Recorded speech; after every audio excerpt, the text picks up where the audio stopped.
At Petco Park in San Diego, the New York Mets play the San Diego Padres. Tonight's first game of the series is presented by Health First.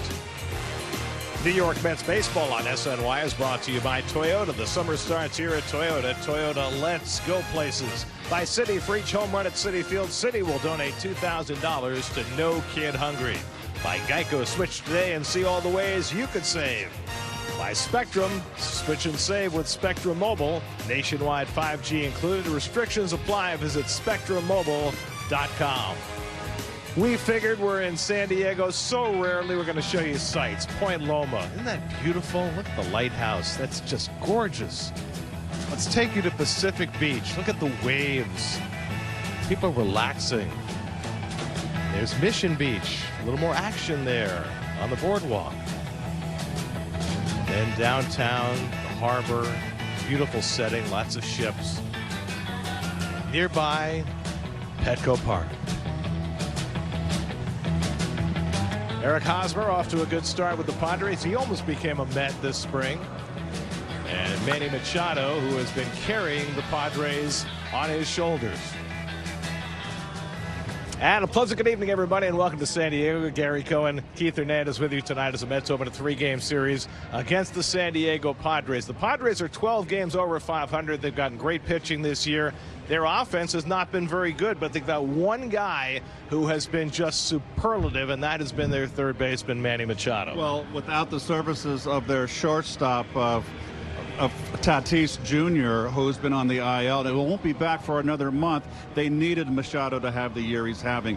On top of the numbers you're seeing right there, he's driven in 32 runs. He's hit 9 home runs, hitting .333, and he is we feel, one of the 4 top contenders right now, as far as this season goes, for the MVP. Even with Machado, the Padres are last in the league in home runs, last in the league in slugging percentage. Carlos Carrasco will be on the mound. Somehow Carrasco, in his long career, has never faced the San Diego Padres. Well, he was a Cleveland Guardian, I should say, and it will be his first start against the Pods. He's on a current 5-game win streak. He bounced back from that rough start against the Phillies. His last outing against Washington, 5 scoreless. By the way, he was never a Cleveland Guardian. On the mound for the Padres tonight, the former AL Cy Young Award winner Blake Snell. Well, Blake Snell, 21-5 in 2018, and Cy Young Award traded to the Padres. This is his 3rd season.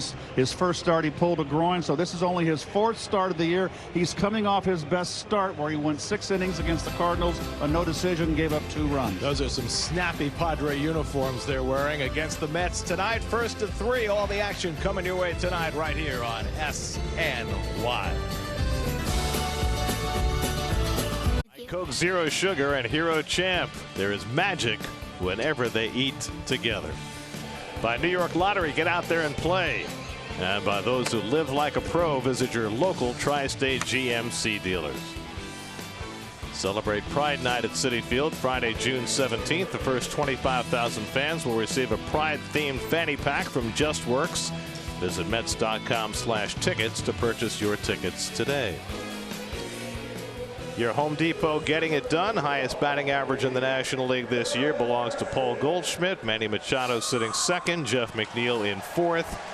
So the batting leaders well represented in this series. Mets playing the Padres for the first time this year. They took 4 of 7 from San Diego last year. Get your wetsuit and come on back. First pitch is coming right up.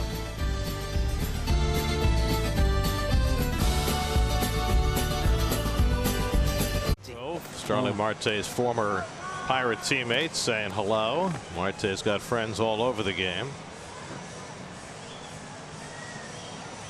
Oh, look, there's Francisco Cervelli, the former Pirate catcher, now a coach with the Padres. Cervelli's career cut short because of concussions. Well, he's managed to stay in the game. Blake Snell, whose season was delayed when he hurt his groin warming up for his first start of the season, making just his 4th start of the year. There's your Geico Mets starting lineup, and notable J.D. Davis playing first base. First time since 2018, first time as a Met that J.D. has been installed at first. Pete Alonso told Buck Showalter he could use a day DHing. And so that's the decision to play JD at first base. And there's your starting pitcher, Blake Snell. As we mentioned, 2018 Cy Young Award, where he won 21-5 and 31 starts. But since 17-18 in 64 starts since that tremendous season. And your Chevrolet defense for the Pods. You got Machado with 2 Gold Gloves. Look at the shift numbers. They're a little low. Over on the other corner, where you got J.D. Davis, who's only played 8 games at first base in his career. Well, guess what? You got a Gold Glover over there in Hosmer. And there's your outfield for the Pods. Another Gold Glover out there in Central. Well, there's Machado, who will show up all over the field. When they do shift, they'll put him in shallow right field. He's made catches in the right field corner over the last couple of years. He is a superior player in every respect.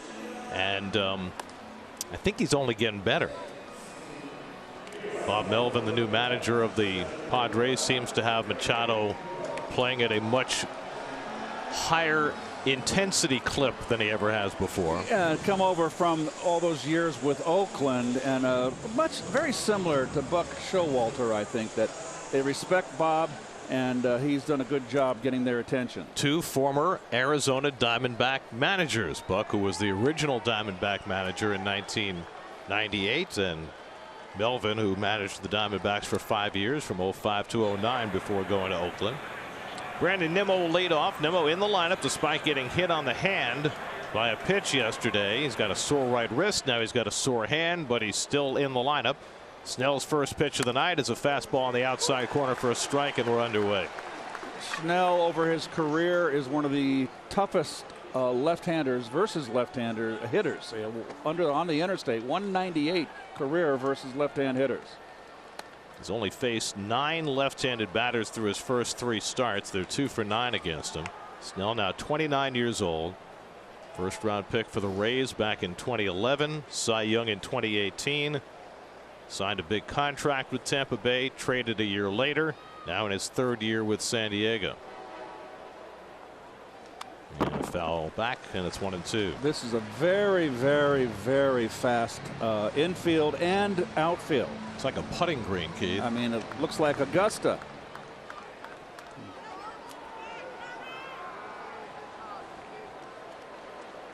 I mean, if we weren't afraid of being shunned, we would mention wax or something like that. Here's the 1-2 on the way, and it's fouled away, and it's still 1-2. Starling Marte on deck, and then Francisco Lindor to bat for the Mets.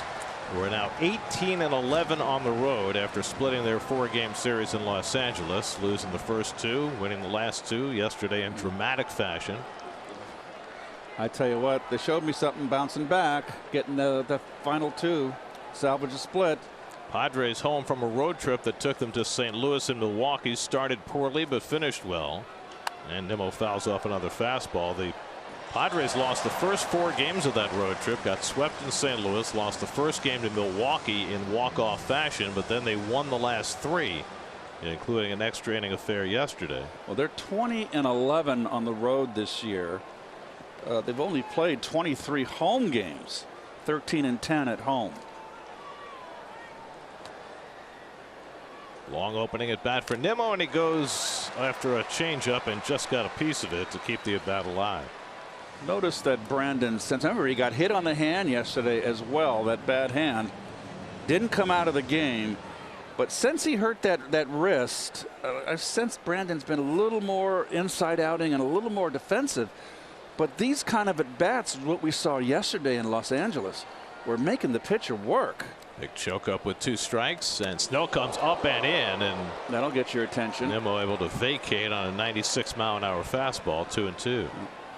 Buck. He's seen way too much of that. Nimmo just got hit yesterday, hit on the hand by a pitch in the 7th inning. That's all fair right there.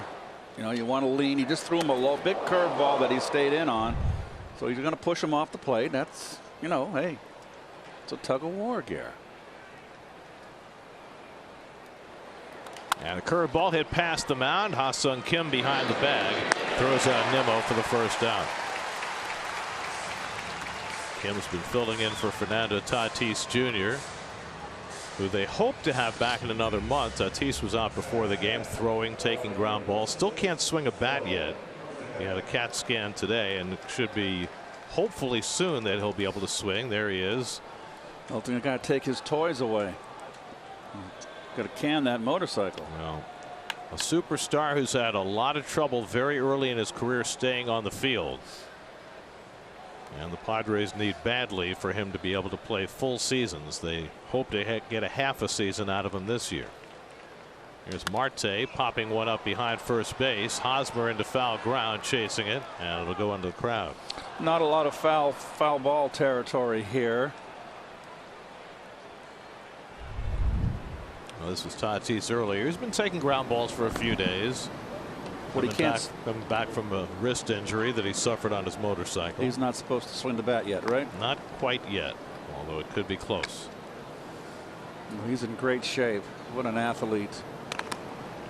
His dad was a hell of a player, and he's even better. Here's the pitch to Marte, and it's lined over short, a base hit. So Marte, who's loved hitting fastballs this year, got one in his happy zone.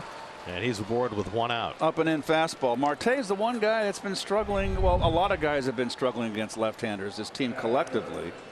But he gets the barrel out enough there. Hitting .218 against left-handers coming into this game.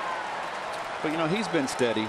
Mets have been picking it up against the lefties lately. They've won 5 of their last 6 when a lefty has started against them. Correct. And teams have been loading up left-handers against them. Dodgers sent 2 lefty starters against them. Padres will send 2 in this series. Here's Lindor. And at least for this first at bat, the Padres do not shift against Lindor. A lot of room on that right side, but Cronenworth playing to the right of second base. Francisco with 45 runs batted in, 3rd in the National League. Pete Alonso, who stands on deck, leads the National League in RBIs.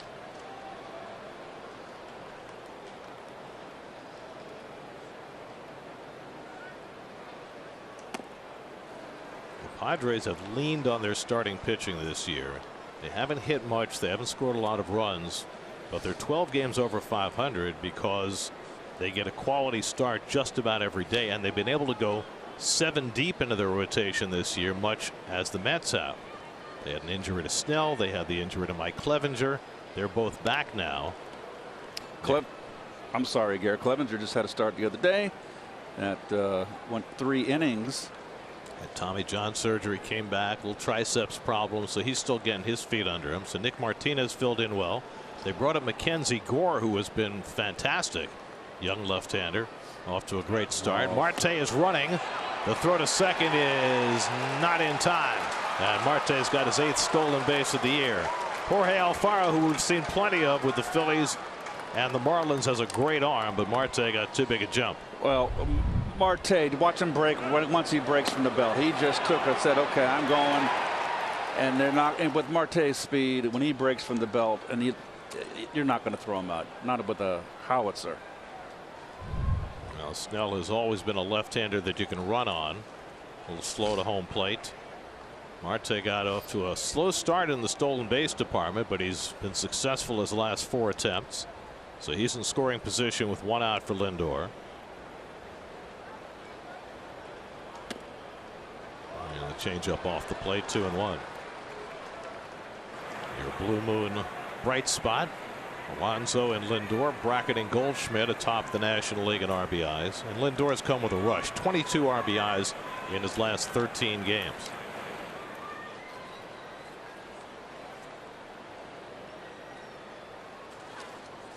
Marte edging away, and Snell holding it, and Lindor asking for time. Lindor's never had much luck against Snell. Just 2 hits and 20 career at bats.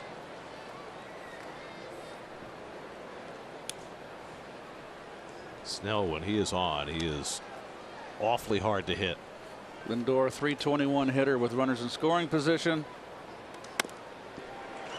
And that fastball catches the inside corner, and it's 2-2.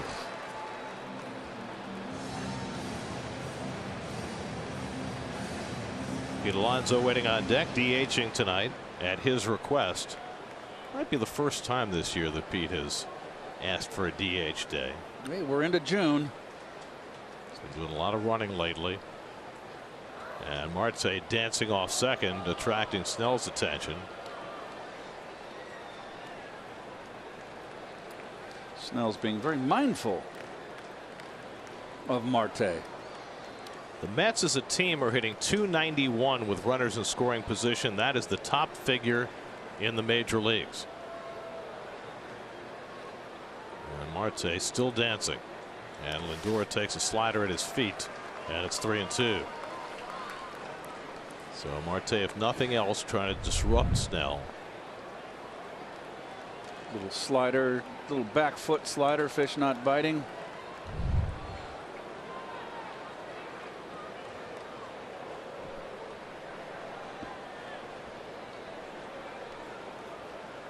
One out, Marte at second, and Snell stepping off. And Marte clearly has gotten in Snell's head after stealing a base and attracting his attention as he takes his lead. Well, you got Big Bam Bam in the on-deck circle.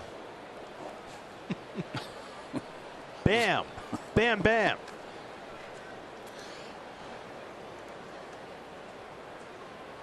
Long hold. I'll say. We call timeout. And again, Lindor calls for time. Yep. Snell is a guy who, when things are not going right, you can get in his head, and I think the Mets are well aware of that. He can be somewhat temperamental at times, but immensely talented if he gets on a roll. Through 6 innings in his last start against the Cardinals, so he's stretched out now where he can make a full start, even though it's only his 4th start of the year. Threw 98 pitches in that game. And I know all the Tampa Bay fans say 98 pitches. He's allowed to throw that many? 3-2 coming. Swing and a miss. Lindor takes off for first on the ball in the dirt. Alfaro's throw is on target, and that's the second out. So Snell has his first strikeout, and that's the second out. Another cutter right here, slider. Alfaro with the serious Goldilocks. So here comes Alonso. Pete had himself a magical series in Los Angeles, drove in 7 runs in the 4 games. He's had a magical first 2 months of the season. Had the RBI double in the 8th inning yesterday to tie the game. Yep. Lindor passing along some knowledge to Mark Canha about Snell. Now, talking about that cutter, how it's breaking down. You can see it to start him off, 0-1. All you folks sitting back in New York on your couches, watching the game. We're here live. You can see from the center field camera that the slider breaks down. You know, it's 9:53 p.m. in New York on a Monday night. People might well be watching from their beds, Keith. Your job is to keep them awake as long as you can. And Alonso takes a curveball in the dirt, and it's 1-1. This is the tying double for Pete yesterday. Oh, hanging slider from, what was it? Gratterall, thank you. They roughed up Gratterall. They pounded him the last 2 games of the series. That 100-mile-an-hour fastball was getting ripped. Pete hit a home run against him earlier in the series, opposite field. Oh, impressive. Marte at second with 2 down. And Pete takes a fastball in tight, 2-1. Pete's had 5 career at bats against Snell, 1 for 5 with a home run. Mets have faced Snell twice before. The most recent one last year, Snell threw a gem. He went 7 innings, allowed 1 hit, and struck out 10. Those are the things that he is capable of, even though, as Keith mentioned, he hasn't quite been the same since his Cy Young season. And Alonso takes a fastball high, 3-1. Canha sitting 5th in the order. He's on deck. 21-5, 1.89 in his Cy Young season. Since then, 17-18 with a 4.10. Yeah, and 7-8 as a Padre over 30 starts. Last year threw 128 innings for San Diego. Pete with a 3-1 advantage. Let's see how aggressive Snell's going to be here with first base open. And he comes inside, ball 4, and Pete takes his walk. Well, you noticed how he pitched Pete inside and very carefully making sure he did not miss out over the plate. So 21 pitches already in this first inning for Snell. The Mets continuing their trend, which has been going on all year, of making starting pitchers work early in games and building up their pitch counts. And now Mark Canha will try and cash in. Canha hitting .326 with runners in scoring position this year. There's a lot of Mets that are hitting over .300 with runners in scoring position. That was a big weakness last year with this ball club, but this is not the same club. No. Oh, guys like Canha have made a huge difference. Mark's 3 for 8 in his career against Snell. Marte at second, Alonso at first with 2 down. And Canha takes the first pitch fastball for a strike. And so Snell pretty consistently working inside against the right-hand batters. He's got a good fastball. I mean, I don't pay it. The gun, okay, 96. You know, say what you want. It's all relative. He's throwing hard enough, and it looks like he's got a good, easy motion.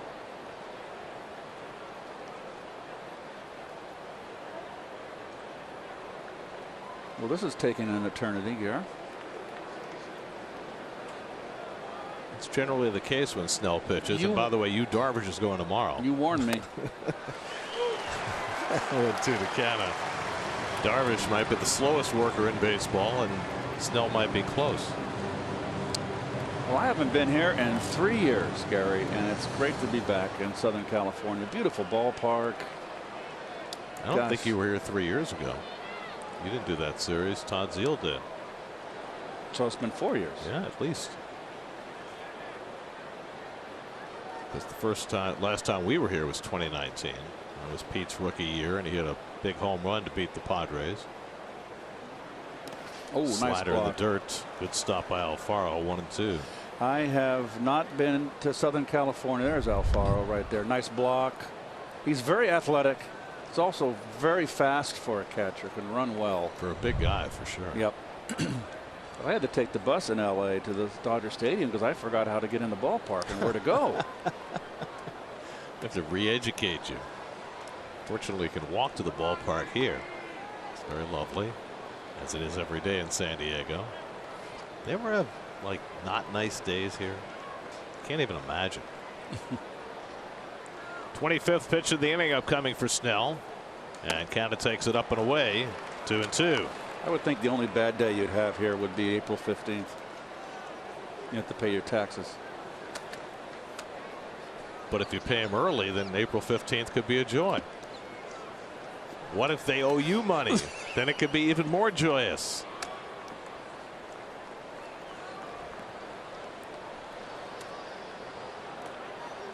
Two out, 2 on, 2-2 to Canha. And Mark lays off the curveball, and it's 3-2. Canha, excuse me, has such a good eye at the plate, such a good 2-strike hitter. He is a difficult out, and we've seen him a lot of times poke that ball into right field with 2 strikes, and that infield is situated right now where they've kind of exposed that right side of the infield for him. So now Marte and Alonso will be in motion. 3-2, 2 out.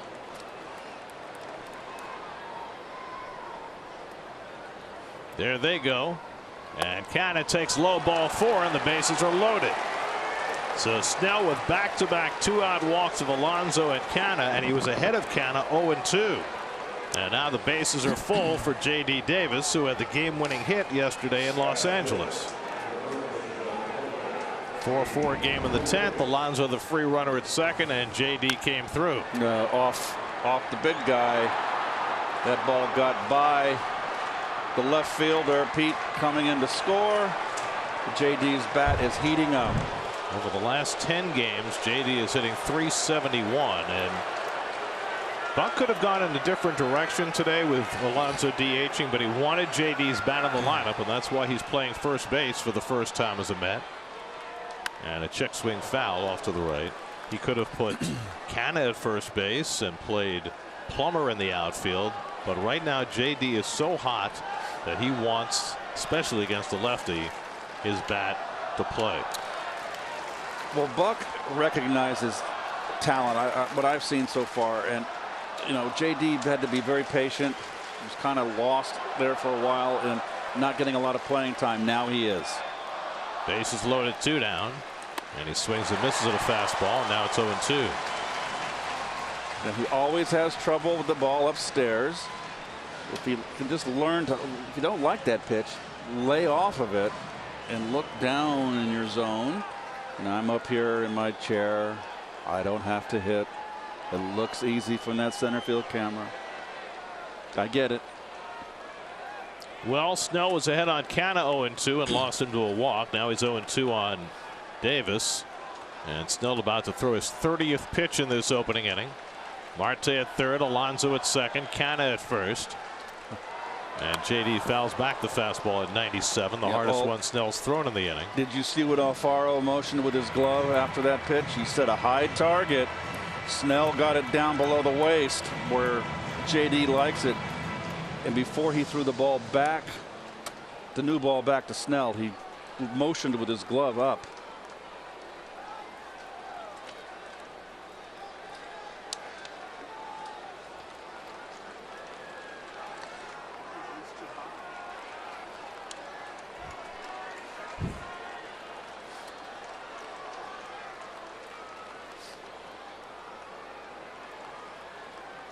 Again, the 0-2, and that's up and away. He got it up, but not in a tempting spot. Eduardo Escobar hitting 7th in the order would be next. And Escobar is starting to pick it up a little bit. And I like him from the right side. A left-hand hitter, he's more of a power hitter, more of a lift pull. But right-handed, that's his good side in my opinion. Better side. Mets are grinding these at bats, and whether they score in this first inning or not, they have accomplished what they wanted to make Snell work. And Davis makes him throw another one. This is what we saw in Los Angeles. This has really been the mantra of this offense under hitting coach Eric Chavez. I'm going to have to go down and talk with Eric tomorrow and have a chat with him during BP and kind of pick his brain, because this is a trend now. This is a team effort. It's been solid at bats. There's Eric. 1-2 coming, and the curveball just missed. After all those fastballs, he tried the curve and just missed backdooring it. Now it's 2-2. I guarantee if that had been a strike, it would have fooled most right-hand hitters. That was a heck of a pitch if he got the corner. Mark Repperger, the home plate umpire. Bob Melvin looking on, about to see his starting pitcher throw his 34th pitch of this opening inning.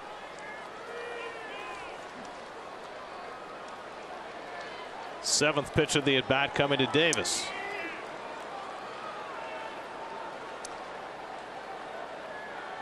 And JD takes another curveball, this one down, and it's a full count. So just as Canna did, Davis has worked his way from 0-2 to 3-2, and now the merry-go-round will be in motion. Marte at third, Alonso at second, Canna at first will all be moving.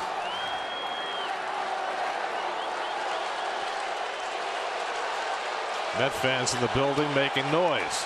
Padres fans trying to shout him down. Snell has pushed this inning to the brink. 3-2 coming to Davis. And JD pokes one foul, and they'll do it again. It's been quite an at bat for JD Davis. Falling behind 0-2 on a couple of high fastballs. 35 pitches. I mean, this is a guy who got pulled from a World Series start at 73 pitches when he was working on a shutout. And he's thrown 35 in the first inning.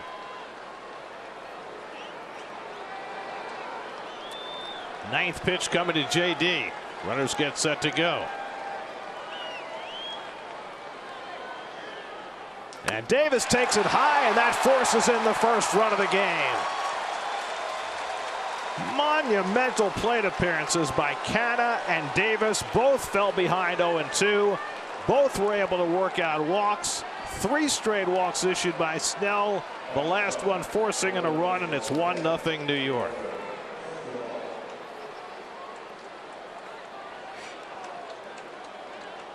And Ruben Nebia, the pitching coach, is finally going to go out to the mound to talk to Snell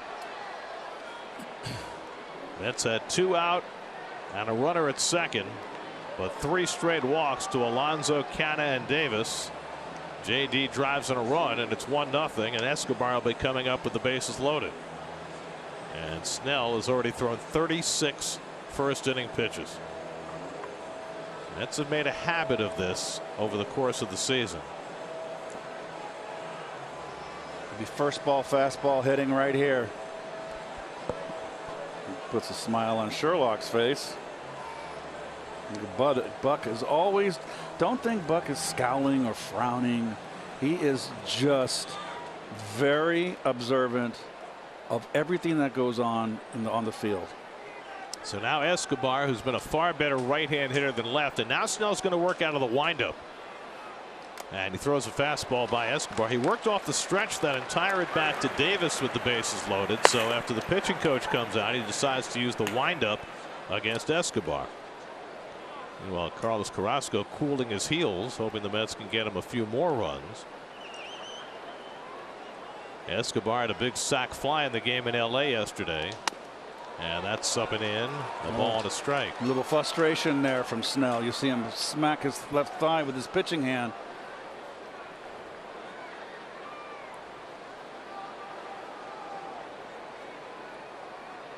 Escobar pokes one, base hit. That'll bring in Alonso. Here comes Canna. Davis goes to third. Escobar goes the other way and drives in 2. And it's 3-0 New York in the first inning. This inning epitomizes everything that the Mets have done offensively this year. Prolonging at bats, drawing walks, putting the ball into play, going the other way, as Escobar does to drive in a pair. Right there, they're leaving the right side of the infield, and you play them away, and you pitch them away. Excuse me. And this is a 2-out rally. And now the Padre bullpen has to get going. Nabil Crismat gets up in the bullpen, with Snell about to throw his 40th pitch of the opening inning, with Jeff McNeil coming up. Ball just beyond the reach of Jake Cronenworth. There's Crismat with an early call. McNeil sat yesterday, in the lineup today against the lefty. 2 for 10 in the series in Los Angeles. Davis at third, Escobar at first with 2 out. And McNeil comes up empty on the fastball, 0-1. Well, Escobar is a feisty little player. He's fiery. I like him from day one. He's had trouble this year with runners in scoring position, but that was a big hit. That's his 19th and 20th RBI of the season.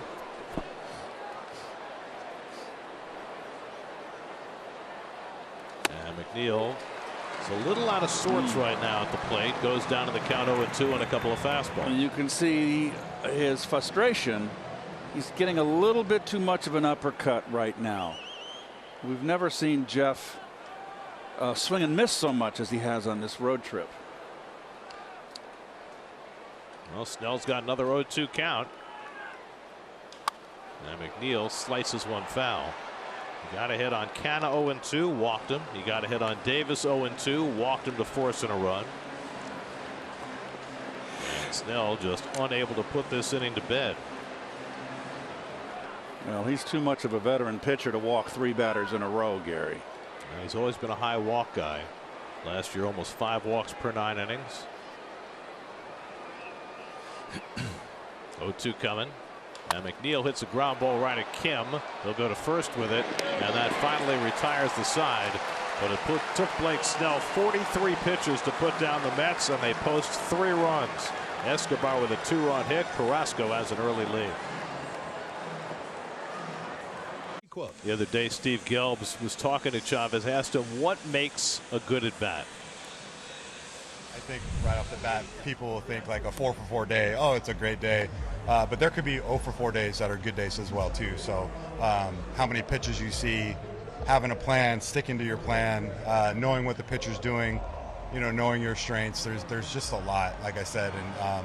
And, you could have 0-for-4 days, but, you made the pitcher throw a ton of pitches. And, it was a tough at bat.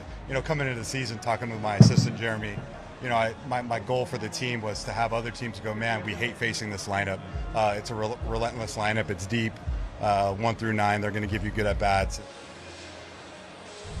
And that certainly has been the case with this team. That pretty much sums it up. And Eric had a fine career, 17 years, Oakland Yankees, primarily with the Oakland A's. Carlos Carrasco, first pitch strike to Jurickson Profar. Carrasco had himself a terrific 5 innings his last time out. It was a very emotional one for him. He pitched for the first time in the big leagues with his dad Luis in the stands.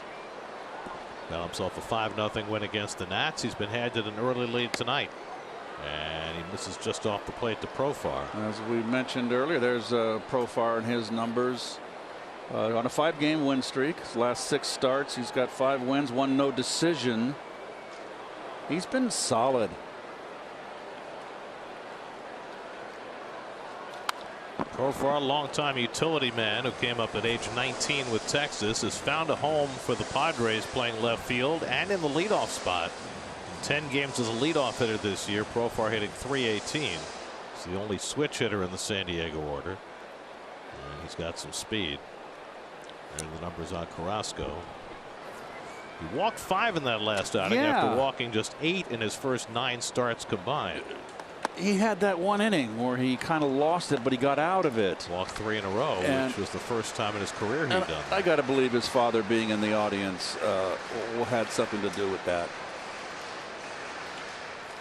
Jake Cronenworth on deck, then Manny Machado, after the Mets put up a 3 spot in the top of the first. And that's away 3-2. I worry about Carrasco, as I do with all pitchers, when you have a big top of the first on the road. They sit in that dugout for such a long time between the time that they finish their warm-ups and the time they finally go to the mound for that bottom of the first inning. Let's see if he can get settled in quickly here. And Profar just got a piece of the changeup. That changeup has been so devastating for Carrasco against the lefties. Here's the Hyundai starting lineup. Machado's been the linchpin. He's just having a fabulous year. And the rest of the team just trying to catch up as they wait for Fernando Tatis Jr. to come back. Hosmer's hit for a high average, but not much power. Luke Voigt's had a rough start, and so it has gone. Well, Voigt's an all-or-nothing kind of hitter. Profar drills one foul. The Padres are 12th in the National League in runs scored. They're tied for last in home runs. They've hit only 41 home runs. The Mets have hit a dozen more. And they're last in the league in slugging percentage, despite the fact that they've got Machado, who's just had such a great start. Yeah, so they're on the backside. Only thing they're in the top. They're 5th in walks with 103. Not 193. Excuse me. Pretty good at bat right here by Profar. He's fouled off a couple of good changeups in the course of this at bat. There are the offensive ranks for the Padres. So clearly it is their pitching and Manny Machado that have carried them, and their defense. Their defense is outstanding. Fewest errors in the National League by far this year. This will be the 9th pitch of the at bat from Carrasco to Profar. He fouls off another changeup. It's been the put away pitch for Carrasco. Opposition hitters hitting 197 against Carrasco's changeup with no home runs. He's only given up 3 home runs through his first 10 starts, which is phenomenal. Again, the 3-2, and Profar hits it out to left center field, back in the gap. Nemo won't be able to get there. And Profar will pull into second base with a leadoff double. Quite a turn at bat for Jurickson Profar, his 12th double of the year.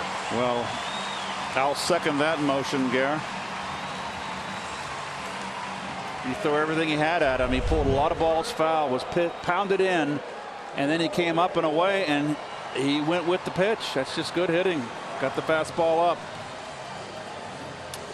So Profar continues to thrive in that leadoff spot for the Padres. They've used a number of different people there, but it seems like Profar is the guy that Bob Melvin's going to go with now. So here's Jake Cronenworth, who's had himself quite a last couple of days. He has driven in 7 runs the last 2 games, including a 3-run homer in the 10th inning yesterday in Milwaukee that won the game for the Padres.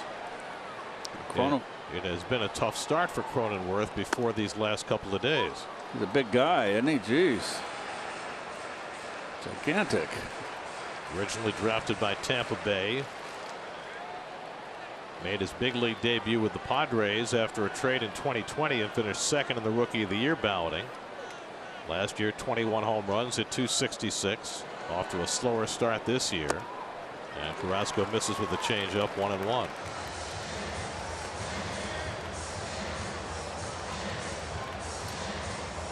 That is a long and heartfelt conversation being had between Ruben Niebia, the pitching coach, and his left-hander Blake Snell after a 43-pitch inning for Snell. And Cronenworth takes a fastball outside, and Carrasco having trouble throwing his fastball for strikes early on in this game. Well, he had a long wait, Gary. He got loose, and the Mets put together a very lengthy top of the first, and a productive one as well. Machado on deck. Cronenworth bounces one foul. The Lexus Metropolitan defense. Look at the hero of yesterday's game. Mr. Nito drove in a big run yesterday behind the dish. Same old JD Davis. How can I forget that?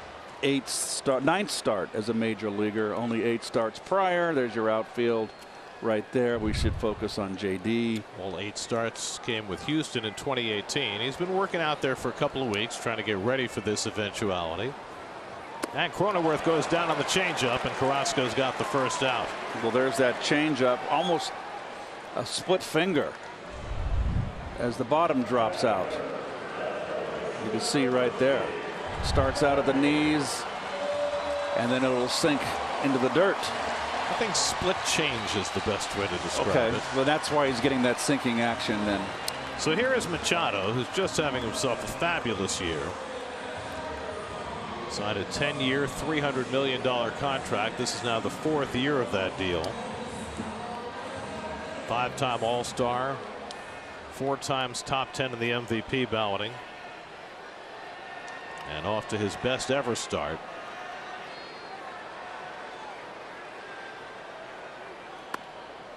He takes strike, 0-1. Little backup slider. Well, look at this. Look at the shoes. Can't say that I. Wow. Bright colors. Baby blue and pink. Get on the ground. Lindor might have had a play at third. He'll go to first with it. A 1-hop throw, and he gets Machado. No. Profar trying to advance on a ground ball in front of him. Escobar did not go to the bag, and that's why Lindor threw the ball to first. Very nice, easy, smooth backhand by Lindor. I'm sure he's not happy with the throw, but he gave Pete a very long hop. That's just not good hands. I mean, that's a nice, sweet long hop that the first baseman will never mind. I wonder whether he did that on purpose, as long as that hop was. I'm not so sure. You got JD over there getting his first test on a, I guess you could call that a pickup, even though it was really a long hop.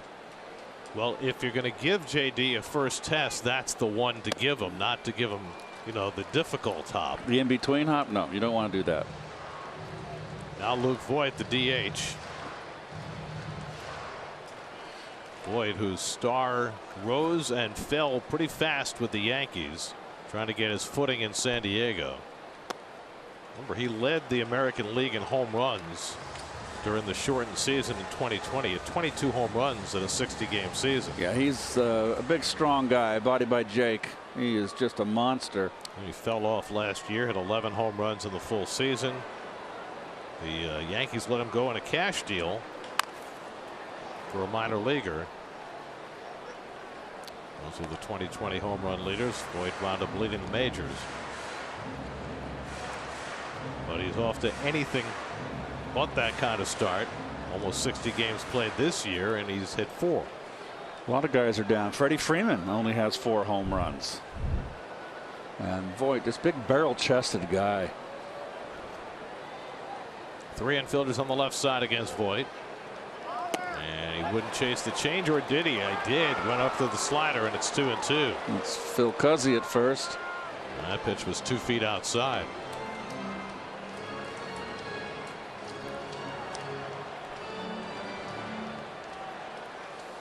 Cervelli always gets in the camera shot. Yes, he does.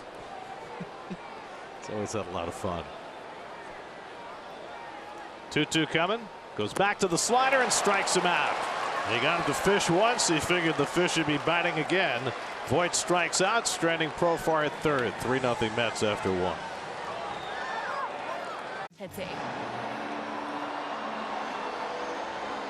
That is the famous Spanish explorer Juan Cabrillo. You know all about Spanish explorers, being one yourself. Well, Keith. the Highway 1 was the only highway. The Spaniards were the first ones to come over and explore California. But Nito steps up, fouls one back. They have a list of a line of all the missions coming from San Francisco, which was Mission Dolores, all the way down to San Diego, the final mission. And it all were connected to the Cabrillo Highway. It was named after Highway 1. It's the Coast Highway. So a little history there. See, we took California history because I went to school in California. I don't know anything about New York history. You probably know more than I do. Read the Power Broker. Tomas Nido fouls off the slider from Blake Snell. Well, if you say that San Diego is the final mission, it sounds like the name of a sequel of a science fiction movie. It may not be the furthest south, for all I know. Well, where can you go? Next stop, next stop Tijuana. They were down in Mexico too. So you're saying all the way down Baja? Possibly. We need to learn. I know, I knew all the missions when I was in elementary school. We had to learn all the missions. 1-2 to Nido, and he checks his swing. The only thing I know about all that is the Swallows returning to Capistrano. Yeah, it's it's the most beautiful of the missions, and it's fallen on it's kind of fallen apart, and they're trying to salvage it. I hope they have, because it's such a beautiful mission. Nido had a big hit in the 8th inning yesterday. He's got 5 hits in his last 9 at bats. He's had some much better at bats of late. Raised his average to 250. Well, he has been hitting in the clutch as well. Even when he was down hitting 215, whenever his opportunities to drive in runs were limited, but he was coming through. He hits this one out to left center field. Pretty well hit. Back goes Profar onto the warning track to make the catch. So Nido gave one a ride. Profar goes back to grab it, one away. There's a nice area view of downtown San Diego. Beautiful. With Coronado in the foreground. Yep. The most dog-friendly restaurants per capita. Really? National Tony Hawk Day for the skateboarder. Fast Times at Ridgemont High based on San Diego High School. Did Spicoli go to San Diego High School? Of course, maybe Ted Williams went there. Well, Don Larson was from here. Tony Romo, we David just saw. Wells was from here. It's a beautiful area here, and they have done such a wonderful job with urban renewal here. When I played downtown San Diego, there was no reason to come here. It was Skid Row and just not buildings and businesses shut down, and now they have done such a wonderful job. It's a destination now. The whole Gaslamp Quarter, great restaurants and bars. I might also mention Trevor Williams is from San Diego.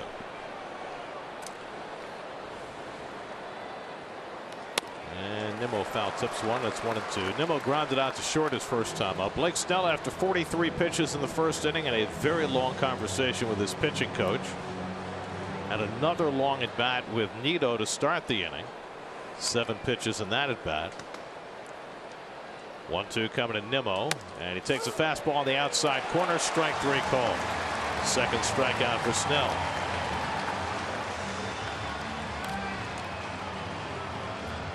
So Snell with a chance for a fairly quick inning as he takes on Starling Marte, who singled, stole a base, and scored a run in the first.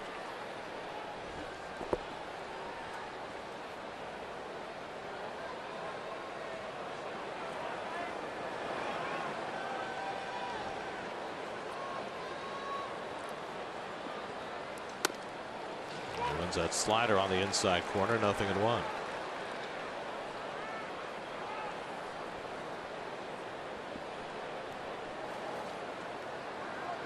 Interesting to watch Snell work at a little more rapid pace, and I wonder whether that was part of the message from his pitching coach. Well, no one on base either. It seemed like he got all befuddled with Marte stealing the base. Not befuddled, just addled. Yes, and in the crossword puzzle in New York Times, it would be at sea. I love that. At sea. That could mean a lot of things. Yes. It could mean afloat, or it could be bemused.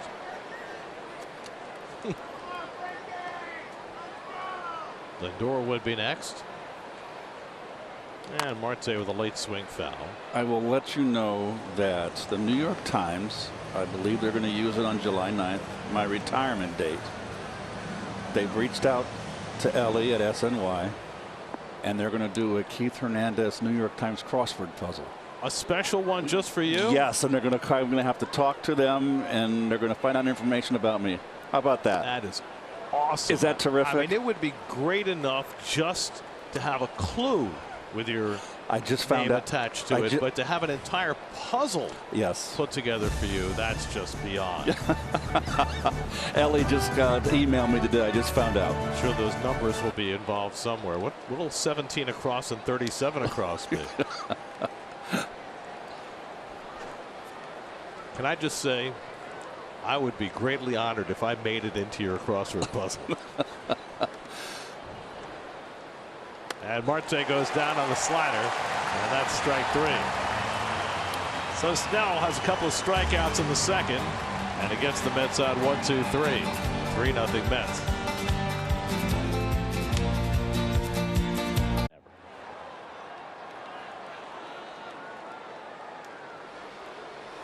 Home second inning. Eric Hosmer leads off for San Diego. First pitch swinging. He fouls off a fastball from Carlos Carrasco. Hosmer, who was almost traded to the Mets this spring, got off to a fast start. He's still 10th in the National League in batting at .296. Now 32 years old. Signed that big 8-year, $144 million contract to leave Kansas City and come to San Diego. Now in his 5th year here. And a good back foot slider by Carrasco to get ahead 0-2. With Carrasco facing San Diego tonight, his first ever start against them, the only team that Carlos now has not faced in his career is Cleveland, of course. And the slider just misses down. A ball and 2 strikes to Hosmer. Nice attempt by Nito to frame that. He lifted up the glove. It just missed low, but did not fool home plate umpire Mark Ripperger. Sung Kim on deck, then Nomar Mazara. And a late swing foul by Hosmer. Nearly took out some of the Mets dugout. Patrick Mazeika getting the clipboard, or maybe it's an iPad up in front of his face. That's a good up and in fastball. Totally tied him up.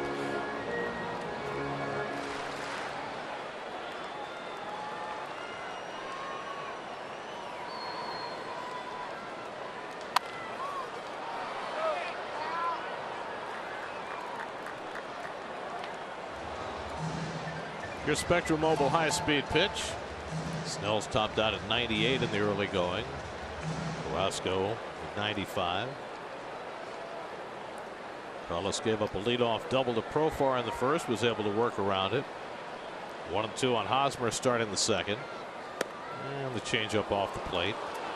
2-2.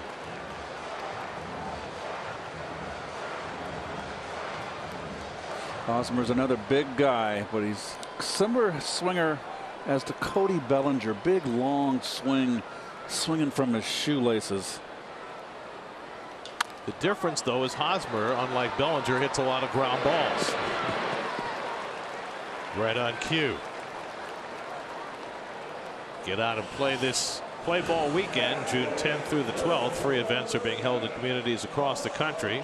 Register your kids today. Visit MLB.com/playballweekend for more information.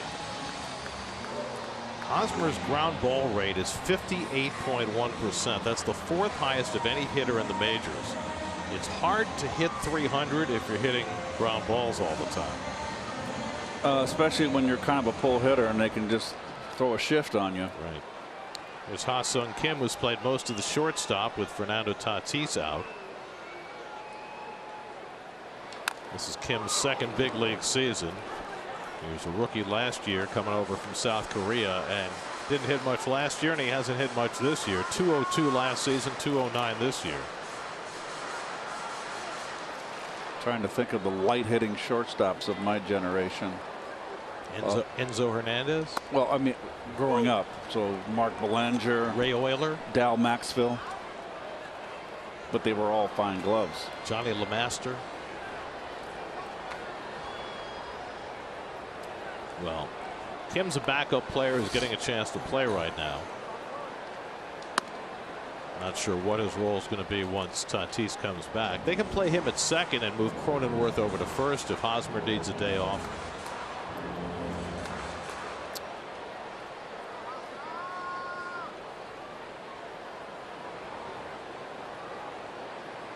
And a good slider by Carrasco to strike out Kim. That's his third strikeout among his first 5 outs. 2 down in the second. All set up with the fastballs in. He's got 2 strikeouts with the slider off the plate thus far. Voit and now Kim.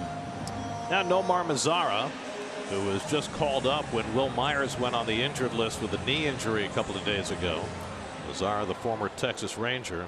He came up at 20 years old with Texas, hit 20 home runs each of his first 3 seasons, but has not done much since. Last year Mazara was in Detroit, played 50 games. They released him in the middle of the season, and he didn't get another call until this spring when the Padres signed him. Sounds like they found his weaknesses. And there's a nice back foot slider, and it's 0-2. When Mazara first came up, he took the American League by storm. He looked like he was going to be a huge star. 20 years old, hitting 20 home runs, but has never made that next step. And Carrasco throwing him a steady diet of sliders. Mazara's got 3 hits and 8 career at bats against Carrasco. This is a Padre lineup that they've got to find some length somehow, and obviously getting Tatis back will help. Well, they lost their right fielder too, did they not, Gare? Yeah, but Myers wasn't hitting much even before he got hurt. But at least he's a veteran, and he, you know, you got to figure he's been around and he's got credentials that he'd come out eventually.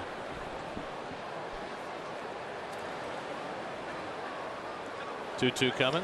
Ground ball past the mound to his right. McNeil scoops, fires, got him. Side retired. Nice play, Jeff McNeil, playing deep.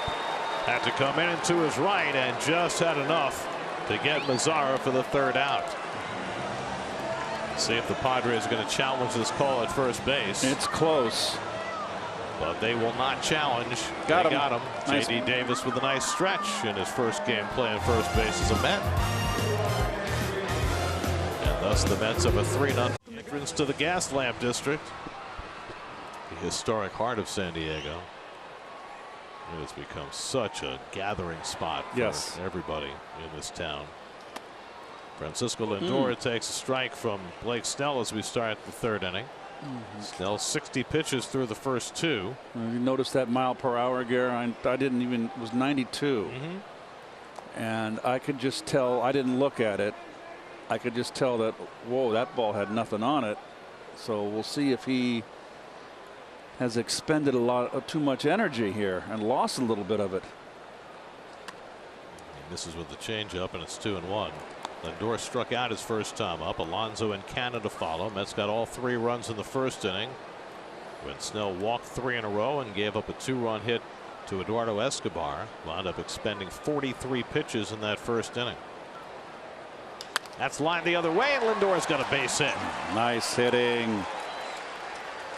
So Francisco starts the 3rd with an opposite field single.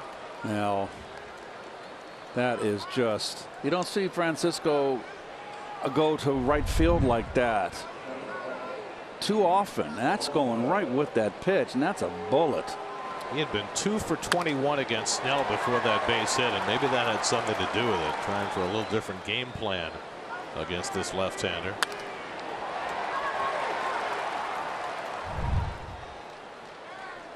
So we already saw Marte steal a base in the first inning. See if Lindor tries to take off against Snell. Lindor with 7 steals this year. Alonso the batter. And waiting for the mitts. Why do for Lindor? I don't understand. Well, I do. Because they're too big to keep in his back pocket. And your first base coach can't have all the mitts for everybody. Yeah. He'd need a whole filing cabinet. Jeez. Let's check in with Steve Gelb. Steve? Well, guys, Pete Alonso finally about to step into the box and take his second plate appearance of the game.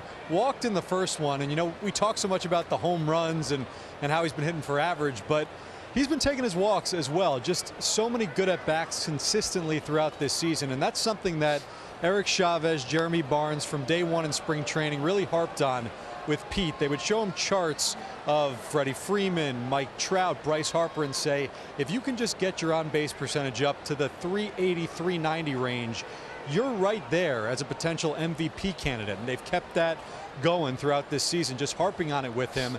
And the idea, as Snell throws over one more time, is not to have Alonso go up there looking for walks, but it's really about looking for his specific pitch. And if he doesn't get it, then let them walk you. When he does get it, he crushes it, and that's what he's been doing so far this season. So the guy's been really, really obviously happy with what he's done, not just in the power department, but how he stayed disciplined when guys start to pitch around him.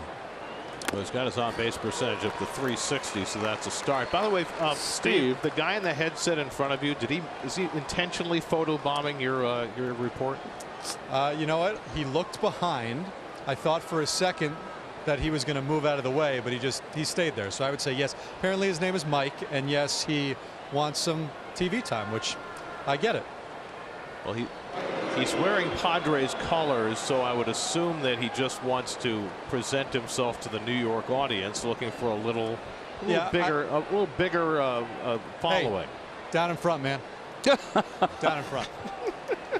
Thanks. Oh, you pushing New Yorkers. See, now he's getting a little taller, making sure he obliterates you completely. Does he know who I am and the type of TV time I need? Wow. What was that Who song? Your head's getting a little large. Who are you? There's a good back foot slider by Snell, and it's 0-2 to Alonso.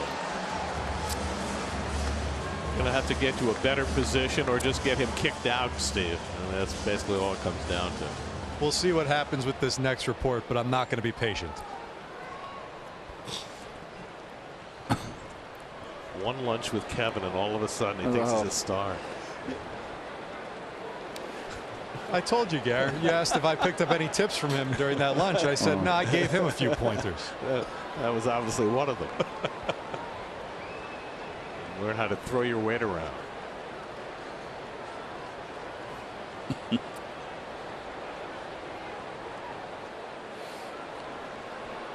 Snell walked Alonso his first time up. Threw over casually a couple of times to Lindor, but Francisco has not shown any inclination to go. Yeah, that's too high, 2-2. I saw a great number on Pete today. Pete in his big league career since he started has hit nearly 22% of the Mets home runs. No other major leaguer since 2019 has had more than 18% of his team's home runs, and Pete is at 21.9%. Bam bam indeed. And curveball low and in, 3-2. So again, Snell getting ahead in the count and unable to put hitters away. Just too careful. Pete also took a high fastball, and something we're seeing. We're just what Steve just reported on. It's just they're more disciplined to play. They're showing a good eye, making the pitcher throw strikes. Lindor at first and nobody out. 3-2 to Alonso. Lindor does not run, and Pete strikes out. Back pick by Alfaro, and Lindor gets back. Well, he made a wicked 3-2 breaking ball to Pete.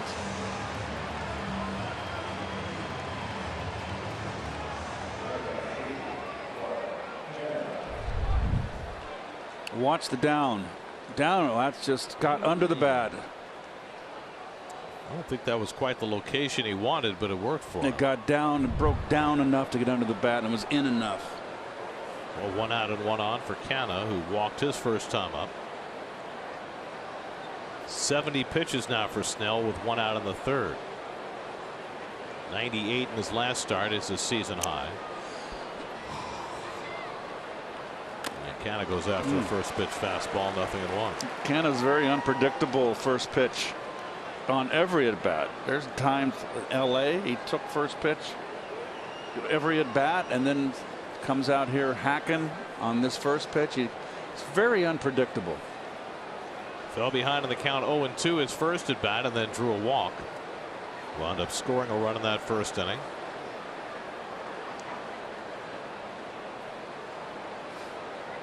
Lindor takes off. Canha takes low inside. Alfaro can't get the handle. And Lindor steals the base, his 8th of the year, and the Mets' 2nd of the night. I think we're starting to see, with the warmer weather, Lindor is going to start showing the other part of his game, which is pilfering bases. So Lindor and Marte each with 8 steals. They share the club lead. And now runner in scoring position for Canha, who's at 326 with runners in scoring position this year. Cronenworth staying close to the bag, keeping an eye on Lindor. And Canha pops one up into shallow center. On comes Grisham, and he puts it away. Lindor hustles back to the bag, 2 out. I think Grisham tried to put a little deke like he couldn't see the ball. Try to get double up Lindor. I don't think Lindor was buying that. No, always safety first. Well, we talked about the fact that Snell has not been a guy who works deep into games. And that included the World Series in 2020 when he got pulled in the 6th inning at 73 pitches, prompting howls from across baseball, especially when the Dodgers then rallied and won Game 6 of that World Series to clinch it. Big lead now for Lindor at second, and J.D. Davis pops one up, foul. Alfaro comes back, but he'll run out of room. There's hardly any room in foul territory in this park. The hitter's delight. J.D. walked with the bases loaded to force in the first run in that 3-run first inning. Well, it seems as though the Mets are going to see a lot of the Padres bullpen tonight. Padres bullpen's been okay, but their starters have been what has carried them.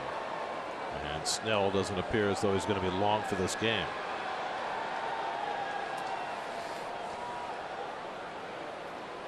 Again, Lindor dancing off second. And J.D. takes a fastball for a strike. In the first inning, Marte seemed to discombobulate Snell a little bit with his dance moves off second base, but that time Snell kept his concentration.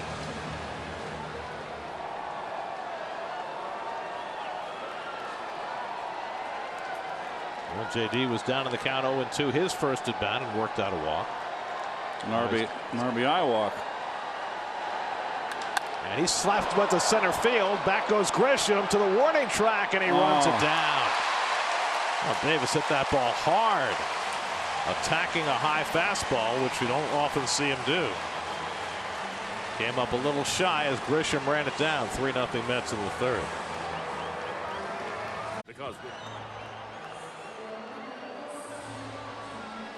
There are your city probables for the remainder of the series. Tomorrow night, Taijuan Walker against Yu Darvish. Wednesday night, a couple of former teammates, Chris Bassett and Sean Manaea, who were teammates in Oakland, go head to head. Both Bassett and Walker will be looking to right the ship. Dodgers got to Walker, I believe, in the 5th in that first game of the series, and Bassett got beat by long ball, 2 home runs in that game 2 in that series. Jorge Alfaro batting 8th in the order, the former Philly and Marlin, hitting .262 for the year. And he skims one over the bag. That's a fair ball going down the line. Alfaro can fly. He heads for second, challenging Marte. The throw is not quite in time. Marte double clutched. Otherwise, he might have had a shot. Alfaro slides in with a leadoff double. Was this off the end of the bat a squibber? You saw the speed of Alfaro. He motored and really cut the. Let's see if he hit a squibber here. I think it's off the end of the bat.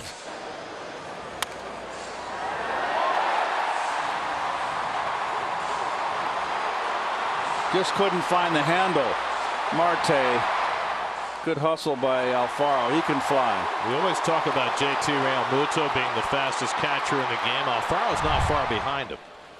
For a very big man, he really can motor. Of course, Alfaro and Realmuto were traded for each other when Realmuto went to the Phillies. Here's the number 9 hitter, Trent Grisham.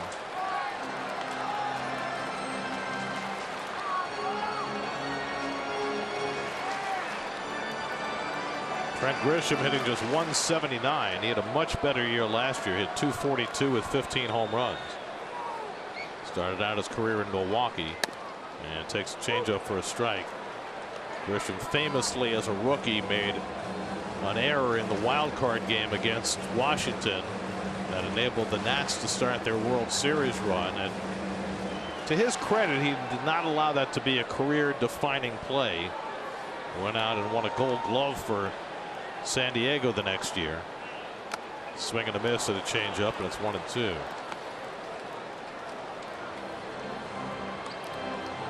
The Padres last year were terrific for about 4.5 months. On the 10th of August last year, they were 67-49. And they were right in the race with the Dodgers and Giants. Not up with them, but close enough that they looked like they'd be a factor. And Grisham chases one in the dirt. And Nido makes the toss to complete the putout. 4th strikeout. So they were 67-49, and then they went 12-34 the rest of the way and finished under 500, 28 games out. Ouch. Well, of course, 107 wins. Well, that'll do it to you. Look at the Diamondbacks. How many games out were the 62 Metsies? 60.5. But I mean, the Padres on the 10th of August were 6.5 games out, 18 over 500, and they finished under 500 and 28 games out. That is an absolute collapse. And that got the manager Jace Tingler fired, and that's when they went out and got Bob Melvin. Ball one to Jurickson Profar, who doubled to left center his first time. By the way, 3rd strikeout with that slider out of the strike zone with Grisham. Profar, remember, had a very quality at bat. Didn't fish for the breaking ball. Didn't fish for that first one. Had a 10 pitch at bat that first time. And fastball misses inside, 2-0.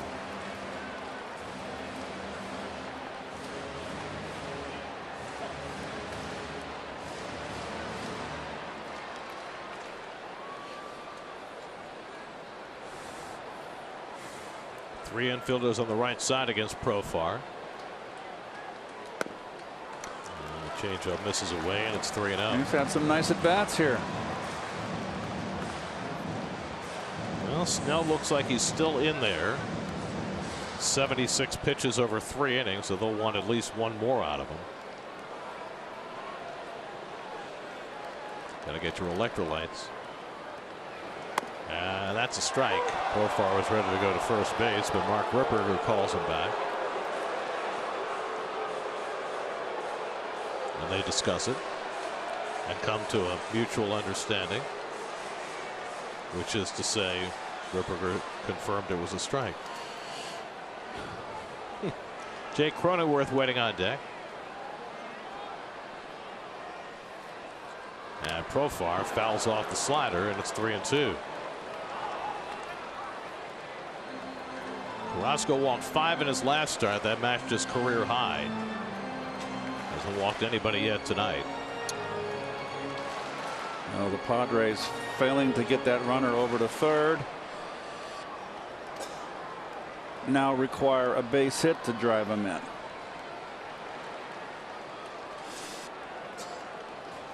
Three-two coming. And Profar lines one the other way for a base hit. Alfaro to 3rd. He's being waved home. Canna's throw to the plate on a hop, not in time, and now they got the runner hung up between first and second, and Davis puts on the tag, and Profar is out.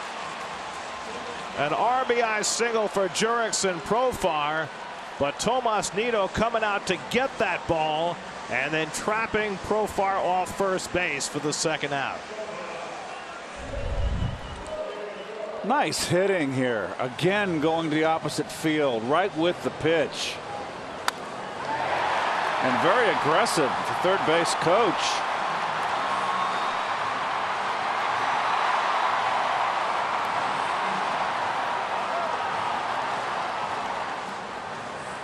And he gets a good jump here.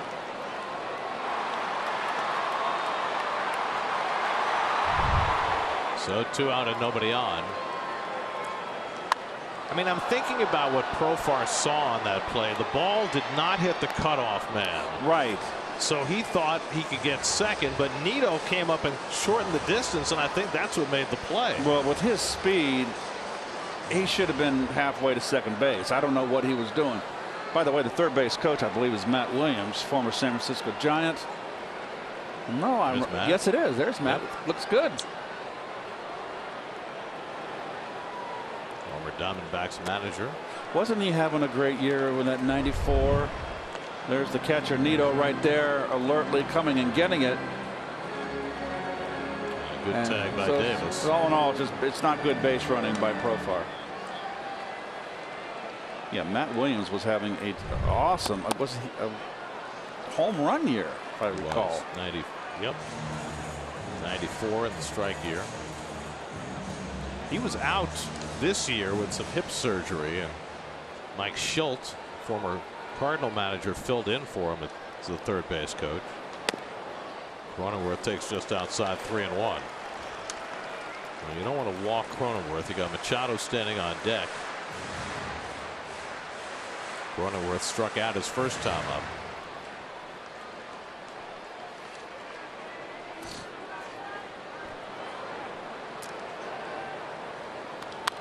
He golfs one foul, and it's 3-2. Is that scored, Gare, a 7-2 to 3, right? 7-2-3 on the putout. That pitchers didn't walk a batter last night or yesterday in Los Angeles.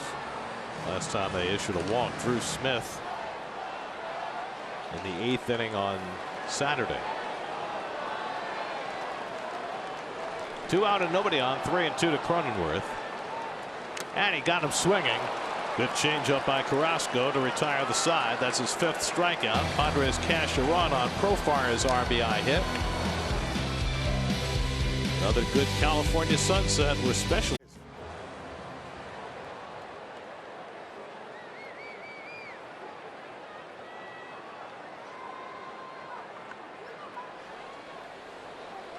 Fourth inning, 3-1 New York. Eduardo Escobar leads off against Blake Snell. Escobar's got the biggest hit in this game, a bases loaded single in the first inning that drove in 2 runs. 2-out rally, 3-run rally.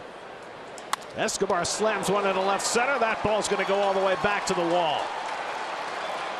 Escobar to second. He's going to take the turn and hold on there. They played Escobar all the way over toward the line. Profar, the left fielder, playing way over toward the left field line, and that opened up that gap. And Escobar's got his 14th double of the year. He's 2 for 2. Well, Escobar finally getting it going here.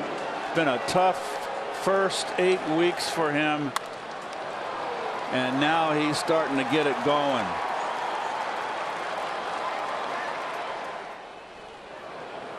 I like him from the right side a lot. Well, he's hit about 90 points higher right-handed than left-handed. Now Jeff McNeil, who grounded out to short his first time. So the Mets lead off hits each of the last 2 innings against Snell, who's already had a full day's workload.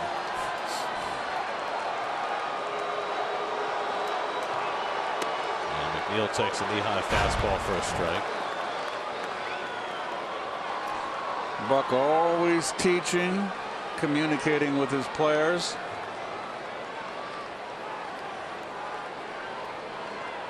Wonder what that was all about. I have no idea, but you know, Buck's always engaging his team, his players. Neal takes a curveball low and in, 1-1. Let's see, Lindor was involved in the tag play at second when Alfaro was safe on the double. It's the only play he was really involved in that last half inning.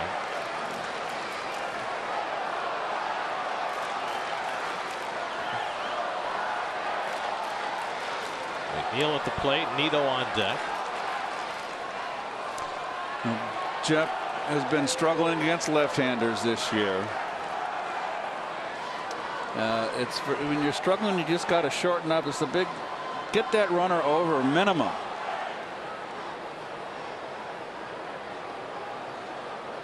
And he slams one to deep right field. Back goes Mazzara to the warning track, and he makes the catch. Tagging is Escobar. He goes to third. Boy, McNeil hit that ball solidly, but it did not carry out. I wonder if it just got in enough. But look how quick inside Jeff is. This was a good pitch up and in. I mean, that's where you want to pitch him. And he just got a little more up. I thought he had it. I thought he did too. The ball is not carrying. Well, we saw a JD's ball in the last inning that died at the warning track. Same thing here with McNeil. Well, he got the runner over. He did do that, so that forces the Padres to bring the infield in with Nito at the plate. Nito fly deep to left his first time up, and he slams one right back to the pitcher. Snell checks and gets the out. Big out for Snell.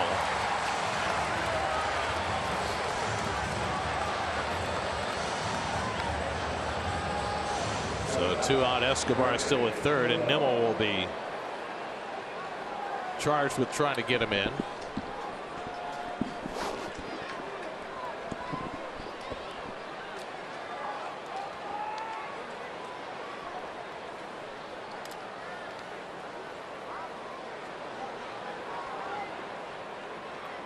Nimmo's grounded out and struck out 0 for 2. Just 2 for 17 on this road trip. And he hits one right back up the middle. That's a base hit. Under the glove of Kim. That brings in Escobar, and it's 4-1 New York. Well, Nito tried to go back up the middle, but there was Snell to flag it. Nimmo did the same. This one got past the pitcher and into center field, and the Mets get that run right back. How often has they done that this year? It's 4-1. And all 4 runs, 2-out rally. Three runs scored with 2 outs in the first, and now this one. And Nimmo, who is not really right now. And I think that wrist is bothering him to a degree. Well, he had the wrist, then he got hit on the hand yesterday, so he's got lots going on there. But he was able to bang that ball back up the middle to drive in his 18th run of the year.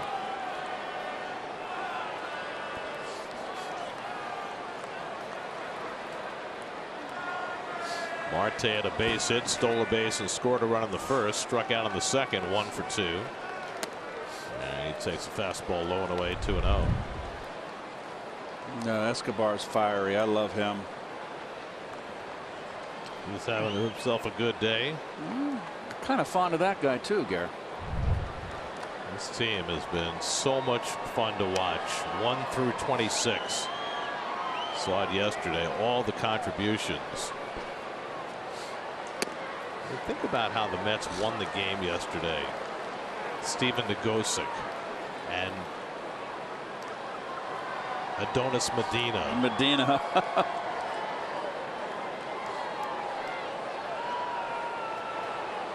3-0 to Marte. And he takes a strike. Lindor on deck. Well, what did Buck say in our meeting, our our first game of the series meeting? There's a Medina right there. What a spot he was in Los Angeles. Good for him. Gosh almighty, showed me something. And Marte hits one up the middle. That's a base hit. Nimmo turns second. He'll go on to third. So Marte has his second hit of the night. And the beat goes on. I am a little surprised that the Padres do not have their bullpen going. They had somebody up in the first inning when Snell was throwing 43 pitches, but they haven't had anybody up since. Looks like that's about to change now. Well, everybody's finding out about these Mets. They got speed.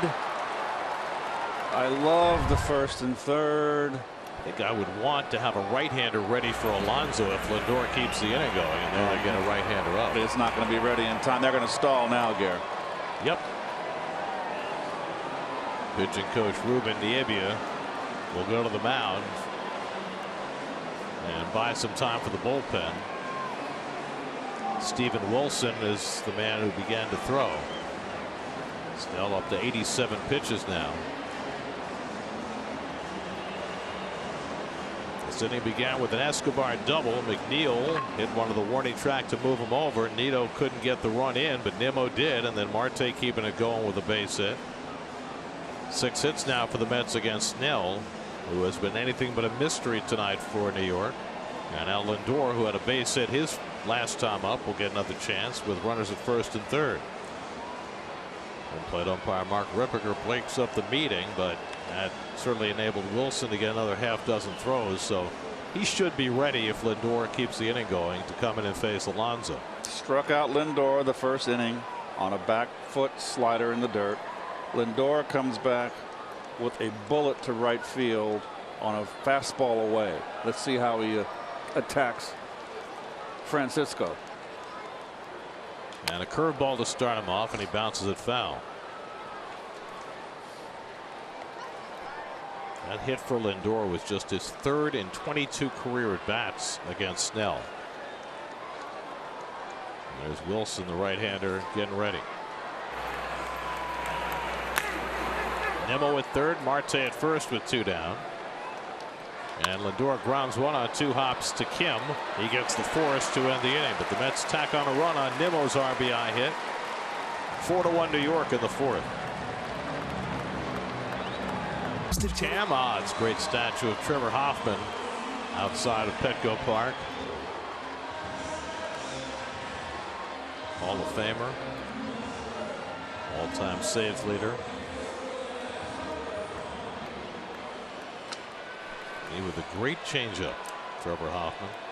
Manny Machado leads off in the home 4th against Carlos Carrasco and takes a fastball off the plate for ball 1. And this is what you want. You want their big hitters leading off innings.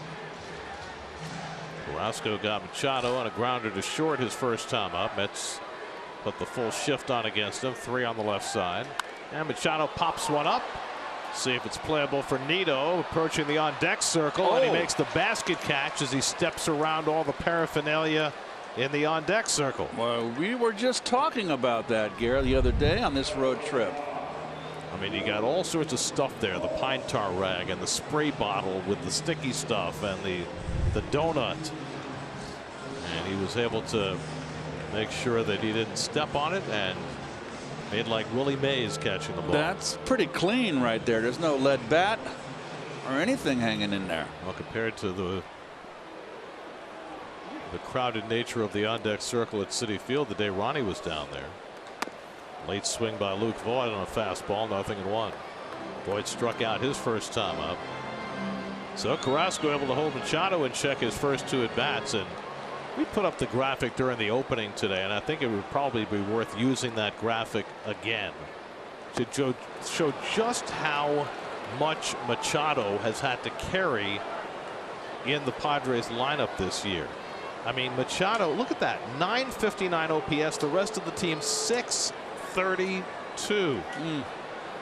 So he's basically getting no help, and so it's not surprising that the Padres are 12th in the league in runs scored and tied for the fewest home runs and have the lowest slugging percentage in the league. It's Machado and then nobody else. So on days when he doesn't hit, it's awfully tough for them to win unless they get airtight pitching. And they have not gotten airtight pitching today from Blake Snell, who's probably done after 4 innings and 89 pitches, although there's nobody throwing right at the moment in the Padres bullpen. Wilson was all warmed up in the last inning.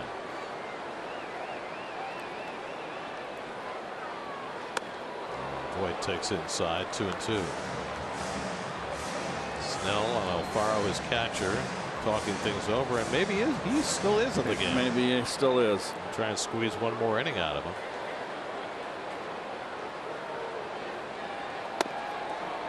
And Voigt takes a changeup that just missed, 3-2.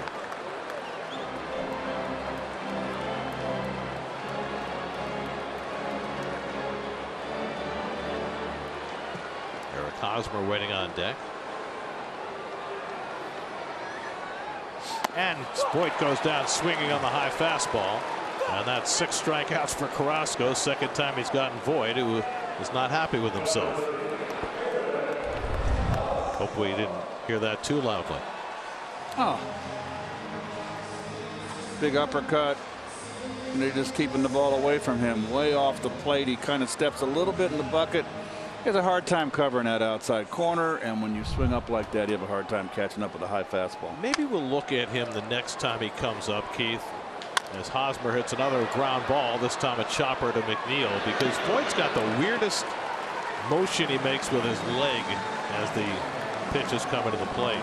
1-2-3 inning for Carrasco, and the Mets have a 4-1 lead going to the 5th. All night. Well, Buck Showalter was commenting before the game today about how for a relatively new ballpark, the dugouts are rather small here. They are small, as opposed to Gare. Well, the biggest dugouts I've ever seen were in the Astrodome. There's Pete Alonso leading off, and he pulls one down to third, one-handed by Machado.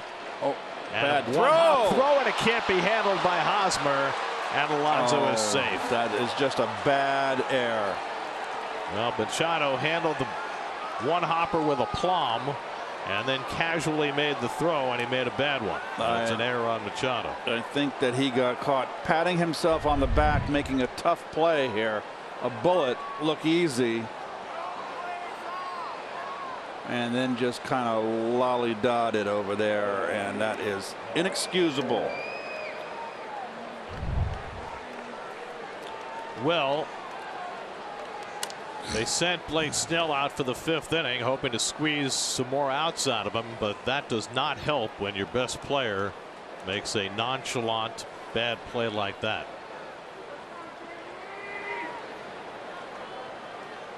And now Marcano will bat. He's walked and flied out 0 for 1. Anyway, we were talking about dugouts. Right. You know, Judge Roy Hoffheinz was the guy behind the Astros franchise and helped build the Astrodome, and he believed that fans more than anything else wanted to have a seat behind the dugout. And so when they built the Astrodome, they built the dugouts going all the way down the line, so more people would have seats right behind the dugout. It's amazing that you remember that, because I don't recall. I don't have them. It's amazing how you forget things.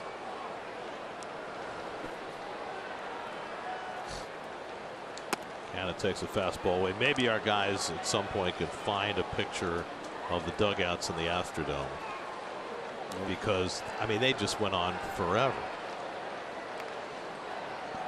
Well, I have a very vivid memory of that 16-inning game. Yeah. In October. Of course, at that game, nobody really cared whether they were sitting behind the dugout because most people were standing for most of the game. It was the most exciting, intense game I ever played in my career, Gary. Nothing comes closer. Not even Game 6 in the World Series or 7. And now Snell looks like he's running out of gas. Falls behind on count of 3-0. Steven Wilson is up again in the bullpen. 93 pitches now for Snell. His career high is 122. That came last year, ironically enough, against the Dodgers. After they pulled him after 73 pitches against the Dodgers in the World Series, the Padres let him throw 122 against the Dodgers in the regular season last year. I think that's hilarious. Yeah, it takes a strike, 3-1.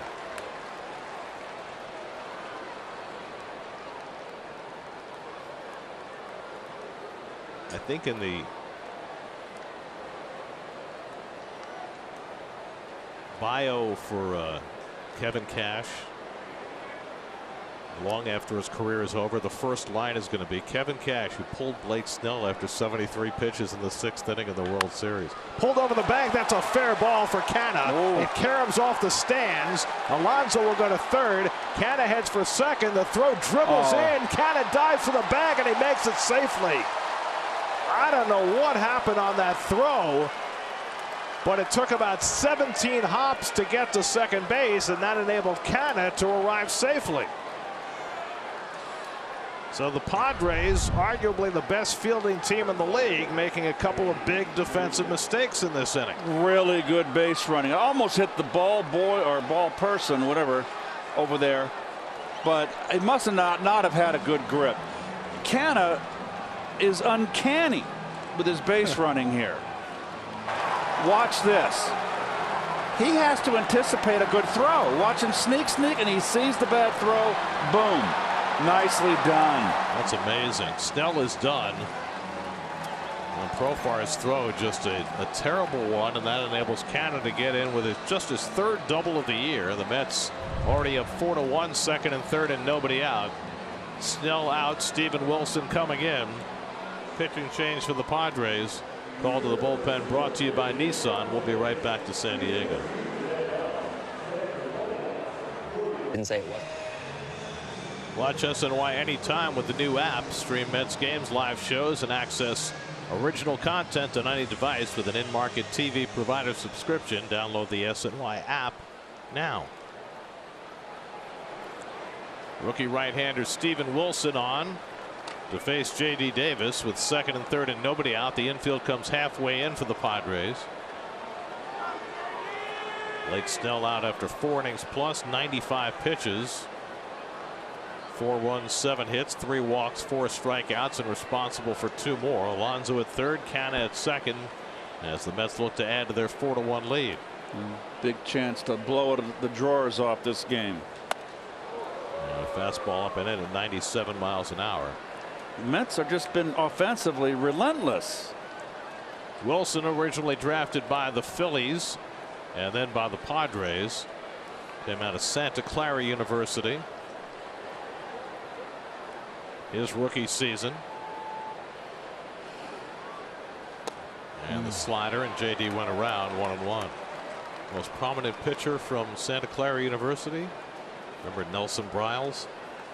Really? I didn't know that he was a Bronco. Santa Clara Bronco.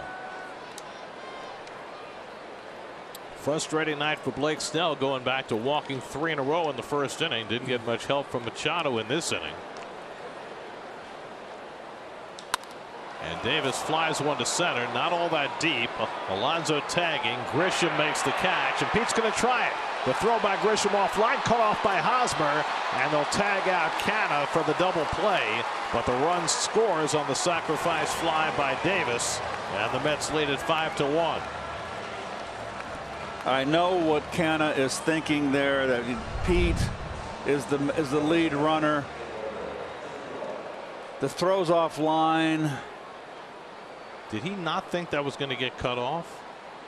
He knows he made a boo-boo. Pete sliding, he's going to kill himself. I mean, Pete, come on.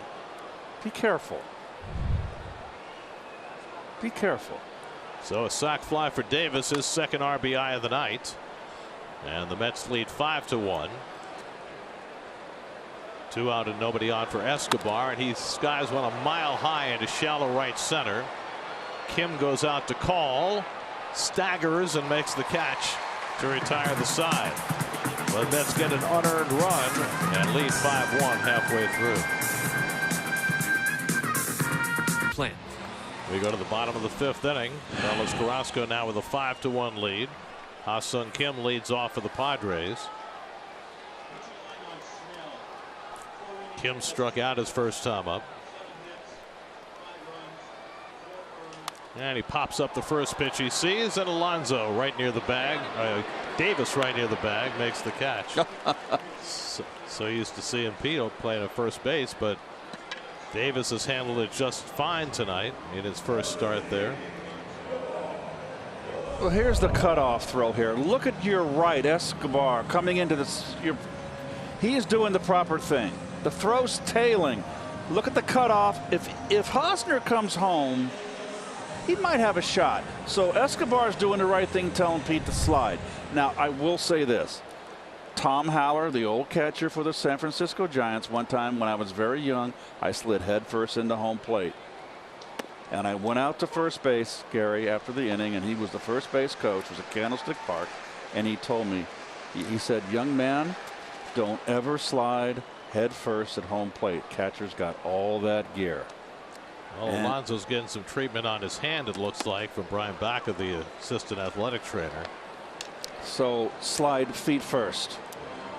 He said there's a lot of catchers. I don't think it's going to happen today. Today's game, it's a much gentler game. But I remember Howler, there's the Pete. Pete could have hurt his shoulder. Just slide feet first. Or if you're going to slide head first, don't go sideways. But don't slide head first home plate. Okay, that's a rule. Mazara took the worst of that. And he'll go to first base, hit by a pitch ball. So what was interesting, and I'll get off the point here, I'm not going to belabor here, but the one thing I took from Howard was there's some catchers that will come down on their shin guards on your shoulder, on your elbow, on purpose, and you're coming in and you can separate your shoulder, your elbow, your wrist. He goes, don't do it. So Mazara moving a little slowly after getting plunked by Carrasco. Fifth batter Carlos has hit this year. And now Jorge Alfaro skimmed a double over the first base bag and scored the only San Diego run in the third.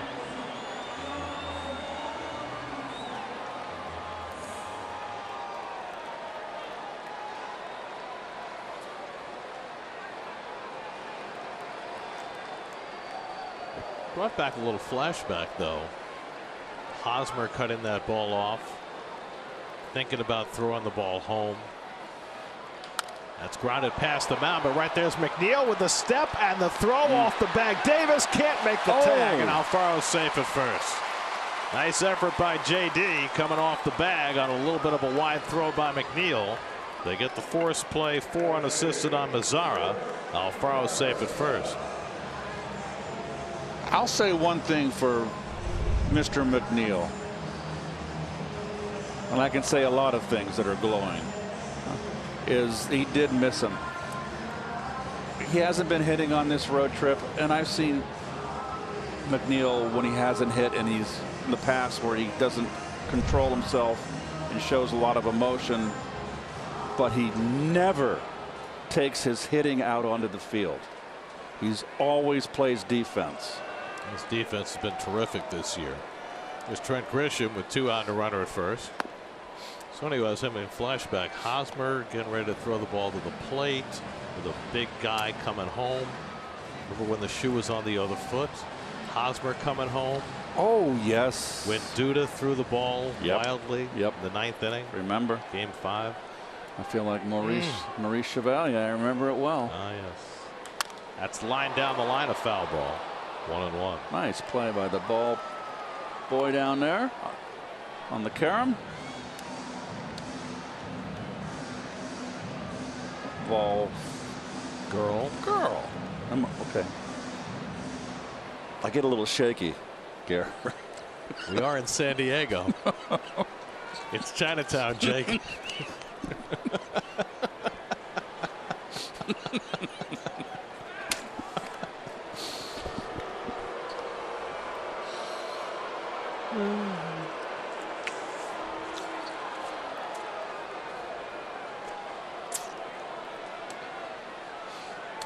Okay, there's a big shift.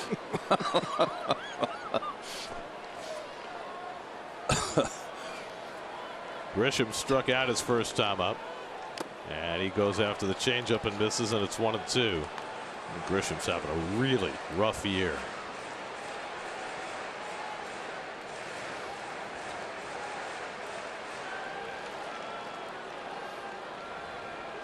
Terrific center fielder whom the Padres are just waiting to hit.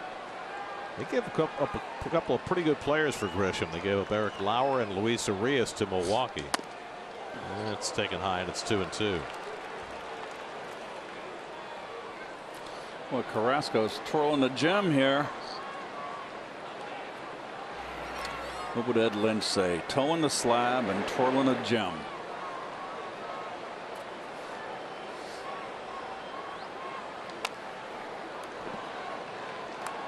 So we were talking about the dugouts, and we referenced the Astrodome. Those are the dugouts at the Astrodome. They went all the way down the line. so that folks can have a seat behind the dugout. That's obviously the Astros first base dugout. And you really, you can see how long it is. 120 feet, I'm told. That's a long way. Swing and a miss, and Grisham down on strikes again. Another good changeup by Carrasco for his 7th strikeout, one shy of his season high. 5-1 Mets after 5. Per pound.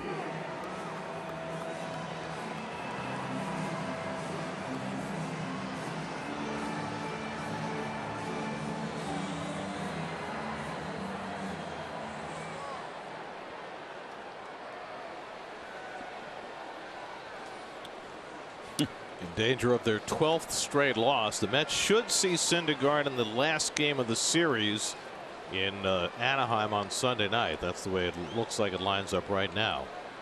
Jeff McNeil leads off in the 6th inning against Steven Wilson and takes a slider up and away for ball 1. Jeff grounded out to short and then looked like he got a hold of one that died at the warning track and was caught in right field in the 4th inning.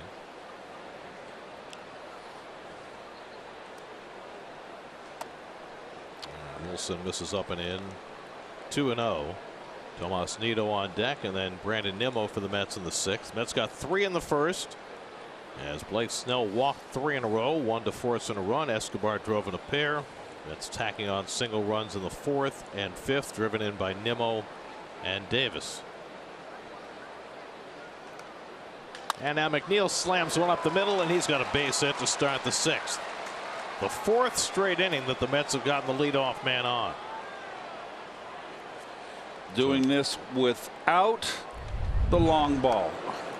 And 2 very encouraging at bats in a row from McNeil, which after a few days of kind of struggling, good to see. So here we are again, the Mets stroking out 8 hits. Yeah, stroke. Did you say stroking out? Stroking out, yes. It's a baseball stroke. I think you need to watch your language there. Because you know, we're getting older, and stroking out is something we don't want to be doing. What do you say? I'm a creepy old man? No. I think you're missing the point here. That's a baseball stroke. No, but from a medical standpoint, you know what stroking out means?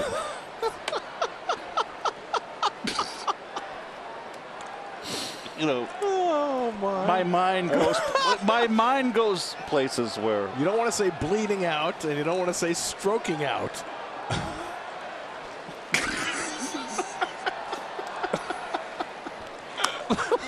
Nino pushes a bunt, and Wilson off the mound to play it, and we'll probably have that scored a sacrifice, but it's a 1-3 putout, moving McNeil to second.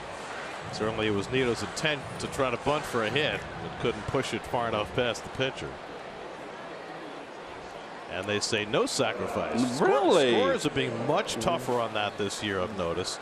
And rightly so. If you're trying to bunt for a hit, you should not get credit for a sacrifice. I agree. So good on the score. Now Nimmo, who had an RBI single his last time up, 1 for 3. McNeil at second, and Nimmo fouls one back, and we check in with Steve. So guys, 11 years ago today, the Mets made Brandon Nimmo the highest drafted player ever from the state of Wyoming by a long shot. No player had ever been drafted higher than the 6th round out of Wyoming. And you know, remember back at the time, it was a pretty controversial pick. A lot of people thought the Mets reached for Nimmo, especially when Jose Fernandez was the pick immediately after him and quickly became a star. But I was speaking to Chad McDonald, who was the scouting director at the time, today about Nimmo and what he's become. And he said, you know, we never felt obviously like it was a reach. We didn't care about the fact that he didn't play high school baseball in Wyoming. We tried to project out the player, and the player that we saw was someone who was everything we wanted. Speed, athleticism, could play center field, great work ethic, and obviously had that one elite skill, which was his ability to work the count, recognize pitches, and work walks. And I did say to him, though, you know, as time went on, did you start to get a little nervous as it took Nimmo a little bit longer? And he said, no, never. We expected that it would work out this way. And when I told Nimmo that today, he goes, yeah, they can say that now. One thing I'll say for Brandon, he has never stopped getting better, finding ways to improve his game. He's a hard worker. I mean, just the strides he's made in center field the last 2 years. You know, he was a subpar center fielder, and he's made himself into an above-average center fielder. I like the hitter he's become.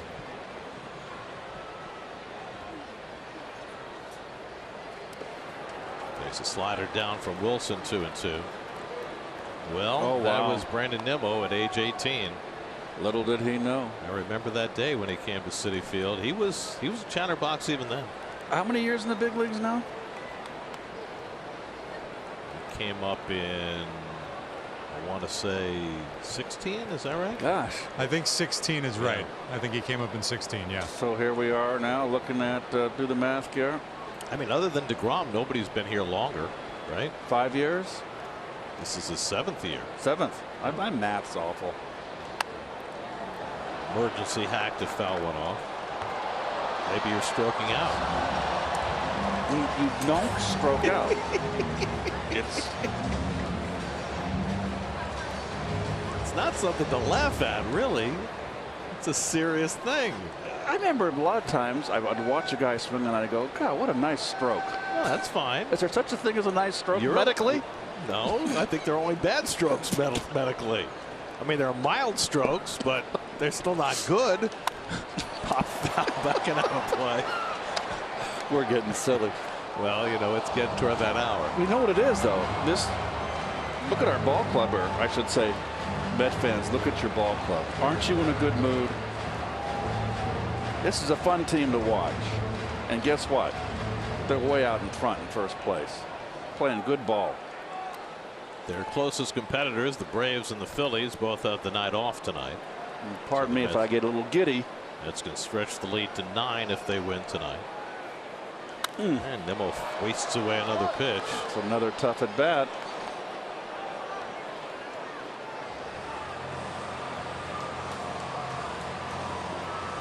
Well, that was the 2011 draft. Garrett Cole went number 1. Wow, wow. I'll say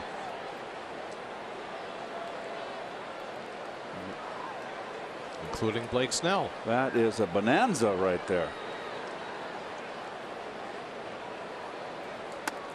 And Nimmo takes fastball high, and he's worked it full. I think what's happening, Garrett, you know, Pete takes that pitch up there. There's been such, I think the hitters have adjusted. The pitchers adjusted, started throwing high. Hitters were swinging at it. They've learned now. They've made the adjustment to lay off that pitch and make the pitcher get it down. Or to swing higher. I heard that term for the first time today. Yes. Swing higher.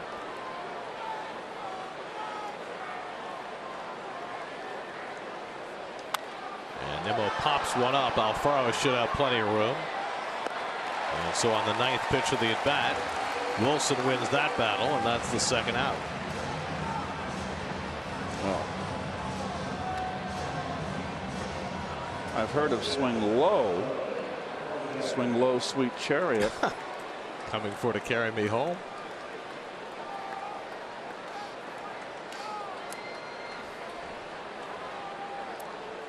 Here's Marte, who's already 2 for 3 today. 2 singles, a stolen base, a run scored.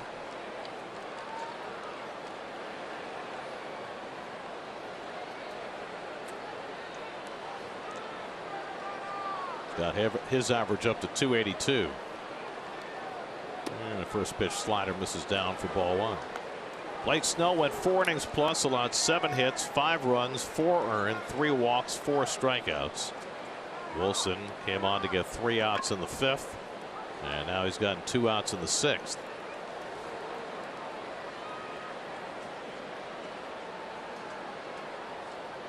And Marte takes a slider for a strike, and it's 1-1. 27-year-old Steven Wilson made his big league debut this year with the Padres.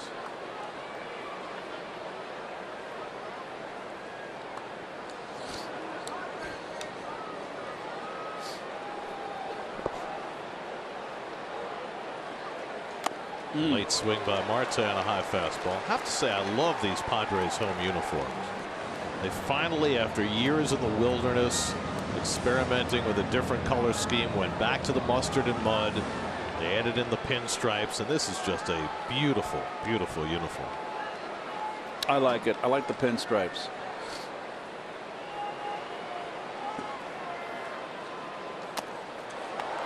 '98 from Wilson that time, and Marte able to foul it off.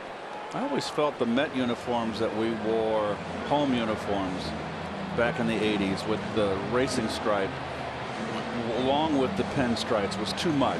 I think pinstripes all by themselves, with even no stripe down the pant leg, is a nice look. Yeah, these are nice, thick pinstripes. Got the Friar on the sleeve. See the Friar swinging up though. Swinging Friar. He's got an uppercut. Launch angle. Friar's a home run hitter. Let's face it. That logo has been there from the beginning. He's not a speed guy. I mean, look at the body. Not going to get a lot of infield hits. Marte drives one out to left field off the end of the bat. Profar coming on to dive and makes the catch. That ball died in the outfield, coming off the end of the bat. And Profar with a nice play to take a hit away from Marte. Too quick. That's how the top of the 6th inning ends. Mets leading at 5-1.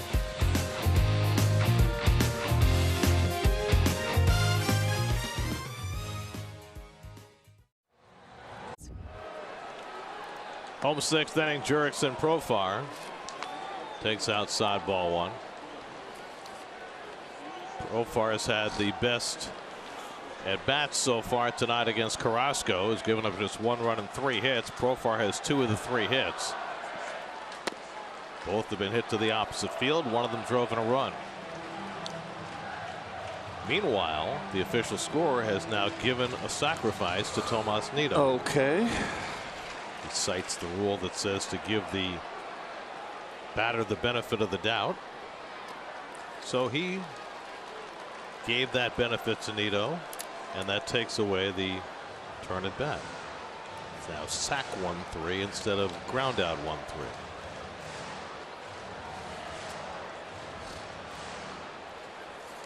Changing on the fly like a good hockey line. Cronenworth and Machado to follow against Carrasco in the 6th, and Profar takes a strike 3-1. Jurickson Profar came up to the big leagues when he was 19 years old with Texas. They had so many guys in that organization that they rushed to the big leagues, and Profar was one of them. He drives one toward the gap in right center. Over comes Marte on the run to get there. Marte closing ground quickly to take an extra base hit away from Profar, who gives him a smile, and that is one hard out. Well, he got a terrific break on this ball. Good jump. Those are the swings and misses for Carrasco tonight. 15 of them, and only 2 of them on balls in the strike zone. And all those ones below the strike zone are either his split change or his slider. You see the slider all low and into the left-hand batter, low and away to the right-hand batter. So he knows how to pitch, and he's got a lot of fish out there that are nibbling on the bait. And if they want to allow him to expand the strike zone, he's going to keep doing it. What's interesting is that for this Padres team, it's a little against type. They have the 2nd lowest swing rate of any team in the major leagues, so they're generally a pretty patient team. And their chase rate, you see there, is the 9th lowest. So they're not usually a team that goes out of the strike zone to swing and miss, but Carrasco has had their number so far. It's ahead on Cronenworth 0-2. He struck him out the first 2 times. And that just missed. Slider off the plate, 1-2. Manny Machado on deck. And Carrasco would prefer to face Machado as he did the last time with the bases empty.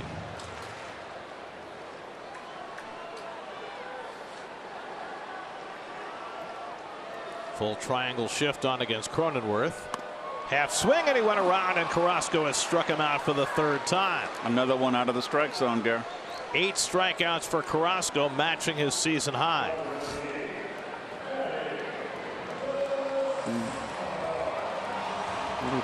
I'll tell you what, last year the Met fans were deprived of seeing the real Carlos Carrasco.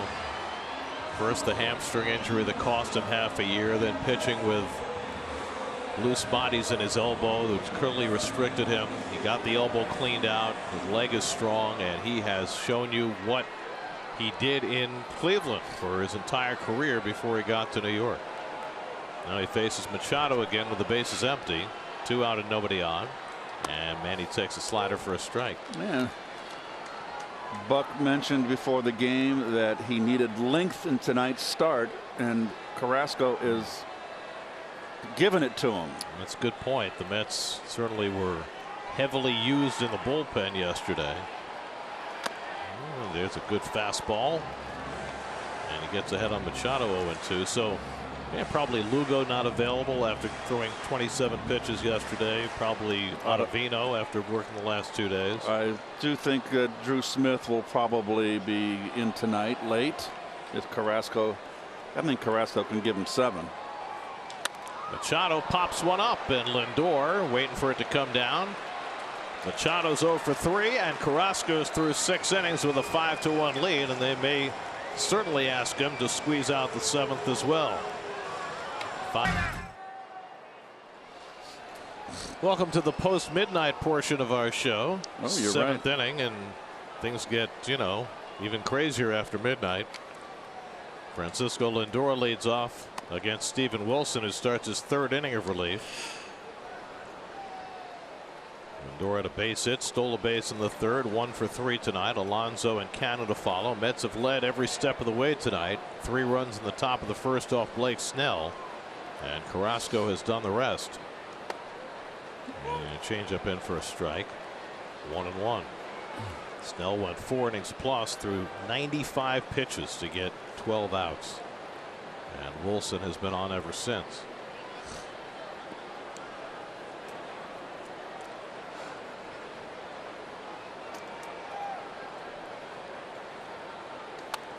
Good cut at a fastball, and it's 1-2.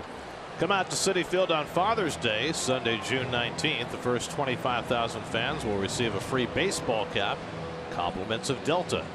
Get your tickets directly from the source at Mets.com/tickets. 3 on the right side in the triangle against Lindor. Batting left-handed for the first time tonight. And he takes a slider that Wilson thought was strike 3, but was not ruled that way by Mark Ripperger. Mark Ripperger got, I think it was the best slider he's thrown, and he got fooled. That was definitely a punch out. And yet Lindor's at bat lives on. And this time he gets one that he flicks out to left, and Profar reels it in. So 1 out and nobody on at the top of the 7th. We'll check in with the studio where Eamon McEnany is standing by with the game break. Eamon.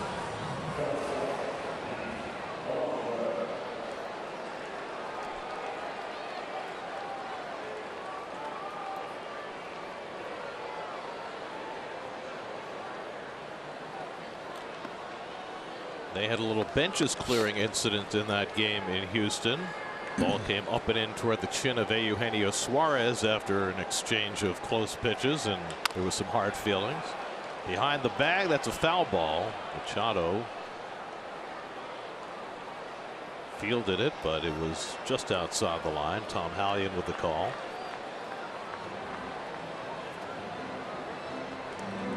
All the way from Oklahoma to see Tatis Jr. Only watched him take ground balls before the game. Is that the Jode family? Oklahoma to California. I see what you did there. A little Grapes of Wrath humor after midnight.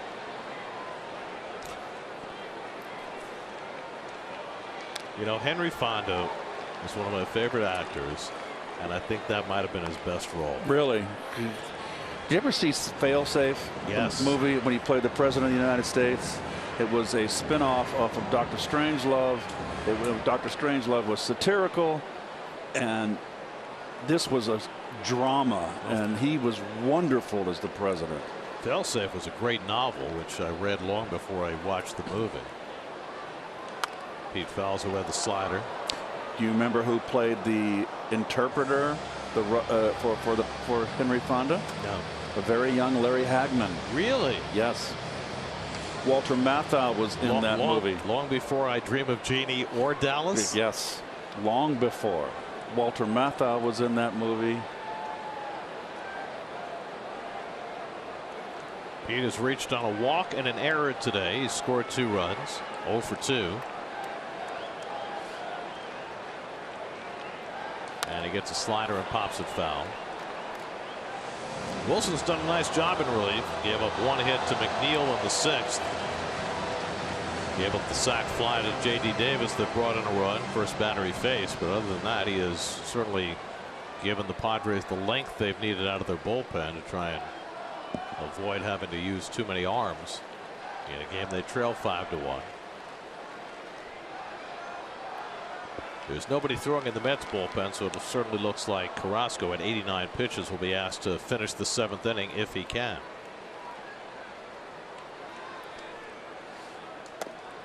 One and 2 to Alonso with Marcana on deck. Well, they're going to the bottom of the 9th in Anaheim. Red Sox 1, Angels nothing. You know who pitched that game for Boston and pitched incredibly well? Michael Wacha.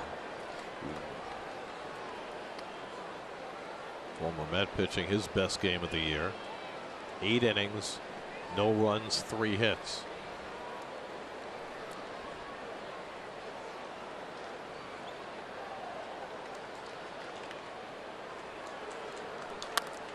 Popped up on the infield.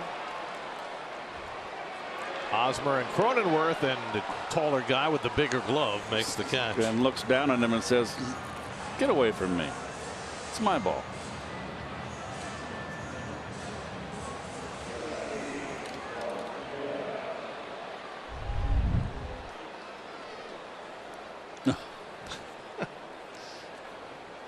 Cronenworth never had a chance. I mean, he plays some first base, so he knows what it's like to have the bigger glove. So 2 out and nobody on. Now Marcana, who has a walk and a double tonight, 1 for 2.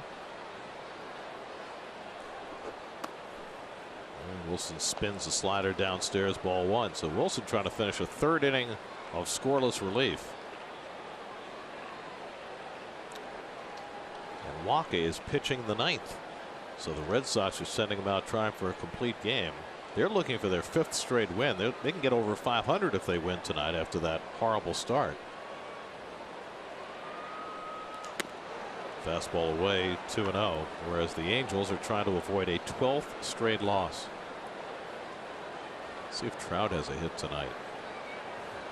Trout has a hit, so he snapped that 0 for 26. Wow. It's 1 for 2.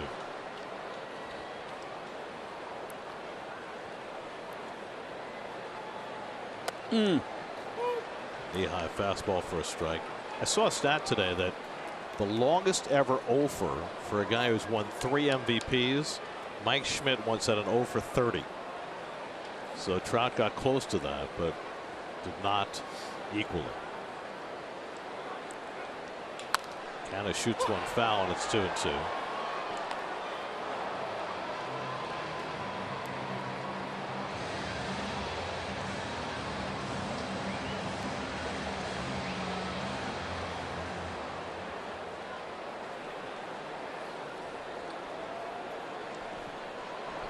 Wilson's retired 5 in a row since he gave up the hit to McNeil that opened the 6th. That's with 5 runs and 8 hits. The Padres 1 run and 3 hits. We play in the 7th.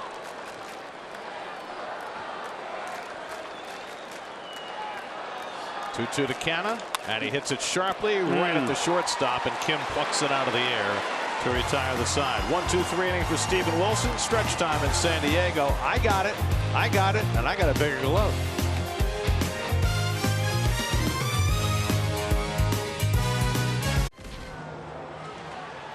On episode 4 of Mets Perspective, Mets Director of Player Development Kevin Howard joins Jacob Resnick and Joe DeMayo Here are his thoughts on the young pitchers in Port St. Lucie, and Kevin assesses the entire Mets farm system on SNY's digital series, Mets Perspective. Check it out now on SNY.TV.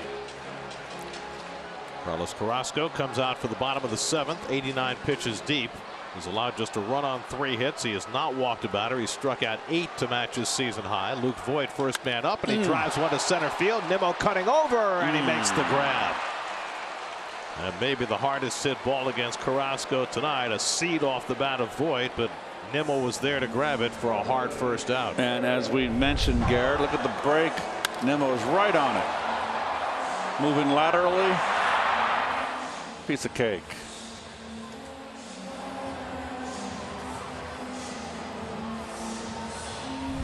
So 1 pitch, 1 retired for Carrasco in the 7th.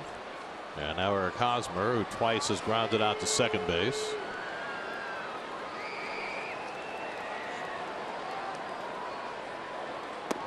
Hosmer is a left-hand hitter whom they don't shift that much because he does use the entire field.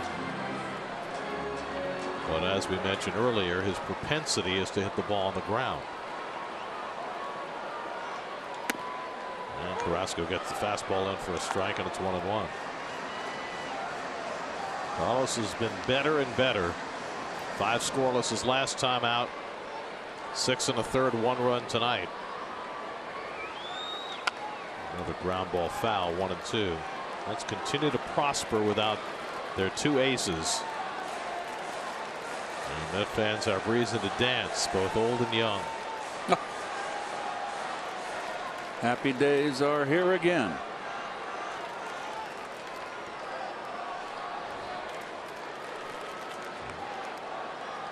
And Hosmer flailing at the changeup for strike 3, and that is a season high 9 strikeouts now for Carrasco. Another one out of the strike zone, Gary. There's the road ahead. Brought to you by your Tri-State Cadillac dealers. Night games tomorrow and Wednesday. The Mets relax in Southern California on Thursday. 3 over the weekend in Anaheim against the skidding Angels, and then back home to play the first place Milwaukee Brewers. And the first meetings of the year with Miami, 3 with Milwaukee, 4 with Miami on the next homestand, starting a week from tomorrow night. And it's a final in Anaheim. Red Sox beat the Angels 1-0. Michael Wacha went the distance on a 3-hitter. The Angels have now lost 12 in a row. Craig Stammen up in the bullpen for San Diego. Mets have seen plenty of him over the years. Ha-Sung Kim has struck out and fouled out 0 for 2.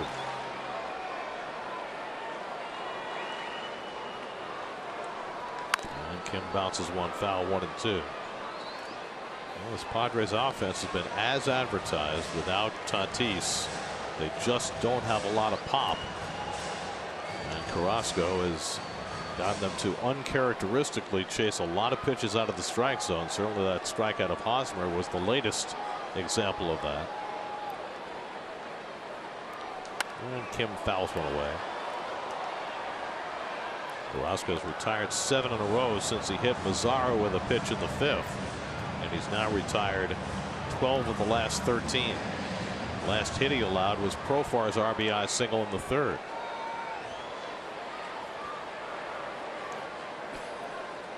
One-two coming to Kim on the ground. McNeil on the backhand has to make the quick throw and not in time. Kim beats it out. Another nice stretch by J.D. Davis, who has handled every play perfectly at first base tonight in his first start there since 2018.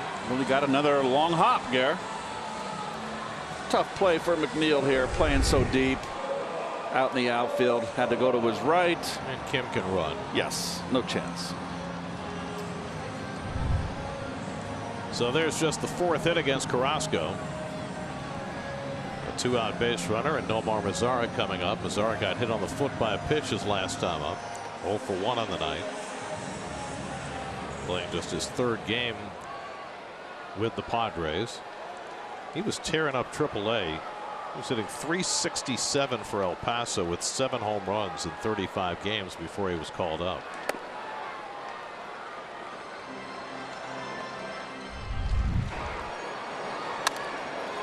He can bust. know, sometimes hitters can smell that hit, Gare. Be surprised how fast they can run. I used to smell them. That's drilled to deep right field. Back goes Marte onto the track, and it's over his head and off the base of the wall. Kim being waved around third. McNeil's relay throw to the plate gets away, backed up by Carrasco. It's an RBI double for Nomar Mazara to cut the Mets lead to 5-2. Mazara's first extra base hit and first RBI as a Padre. And that'll get the Mets bullpen cranking. Yeah, you got Rodriguez up in the bullpen. And here's the double off the wall, off the base of the wall. Look at it. Mets hitting the cutoff men. The fundamentals sound there. Just Kim's too quick. It was a much closer play than I expected it to be, with Kim running on the crack of the bat with 2 out. You got a very wide turn at second base. And another good backup by Carrasco to prevent Mazara from going to third. You know, you talk about the little things here. You overthrow the cutoff man, you don't. Love the way McNeil does the crow hop in the midst of catching that ball to throw that ball right in rhythm. So an infield hit, run scoring double by Mazara. It's now a 5-2 Met lead. Joely Rodriguez getting ready in the bullpen. Carrasco up over 100 pitches now. And Jorge Alfaro coming up. Alfaro skimmed a double over the first base bag in the third. First time this year that Carrasco's hit triple digits in pitches. Trying to get one more out here in the 7th. And Alfaro pulls one just foul. First pitch slider. Ooh. And he just missed it. She got a bad hop down there. The ball girl almost got her in the face. The ball came up on her. Gotta stay with it. Keep the ball in front of you.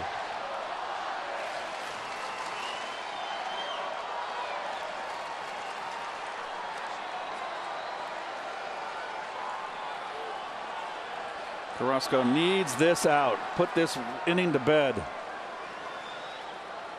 Alfaro swings and fouls back a fastball. So Carrasco ahead of the count 0-2. Well, Buck said he wanted length out of Carrasco, and he's looking for it right here. High pitch count for the season for Cookie. Trying to get through the 7th and limit the Mets bullpen usage to 6 outs.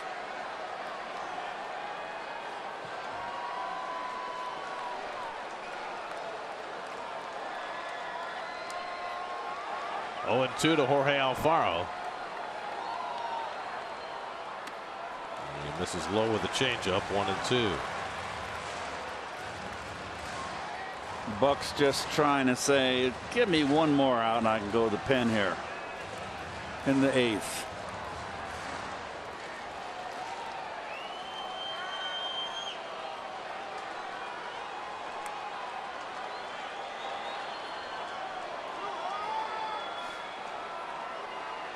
One-two coming. He struck him out. Finishing with a flourish. Carlos Carrasco on his 105th pitch notches his 10th strikeout of the night. Big time pitching by Carrasco. 5-2 after 7.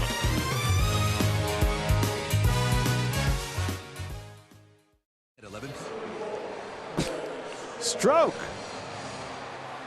Stroke me, stroke me.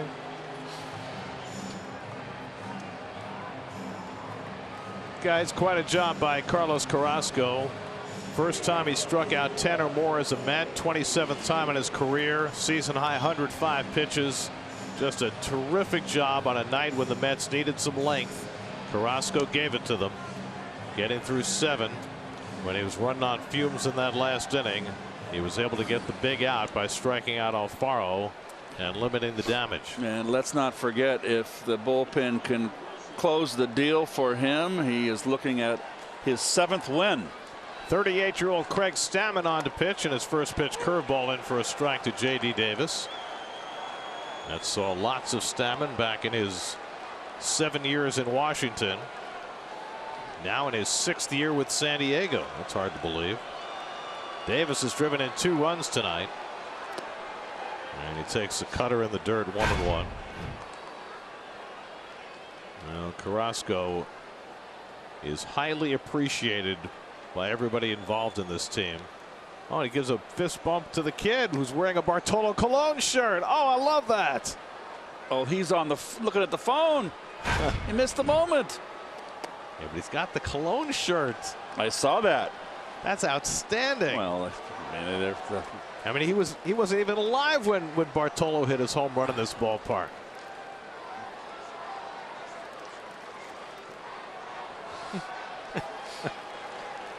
JD had an RBI walk in the first, a sacrifice fly in the 5th. And that's lined to the left center field, a base hit for JD. And JD just looking like an entirely different hitter this last couple of weeks. And that is another leadoff base runner, Garrett. 5th time in the last 6 innings the Mets have had the leadoff man on.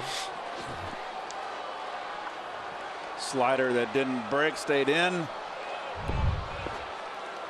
are Stammen's numbers this year. Always good to go out there and give you 2, maybe 3 innings if you need them. Great job by Steven Wilson in relief of Blake Snell. Wilson went 3 innings, no runs, 1 hit. Now Escobar has had a big night, single and a double. He's driven in 2 runs.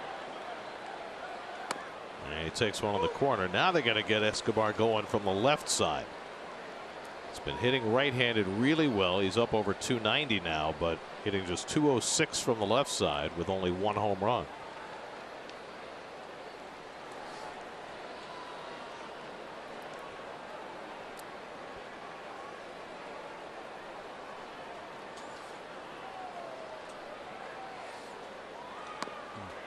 Stammen misses away with a fastball, and it's 1-1.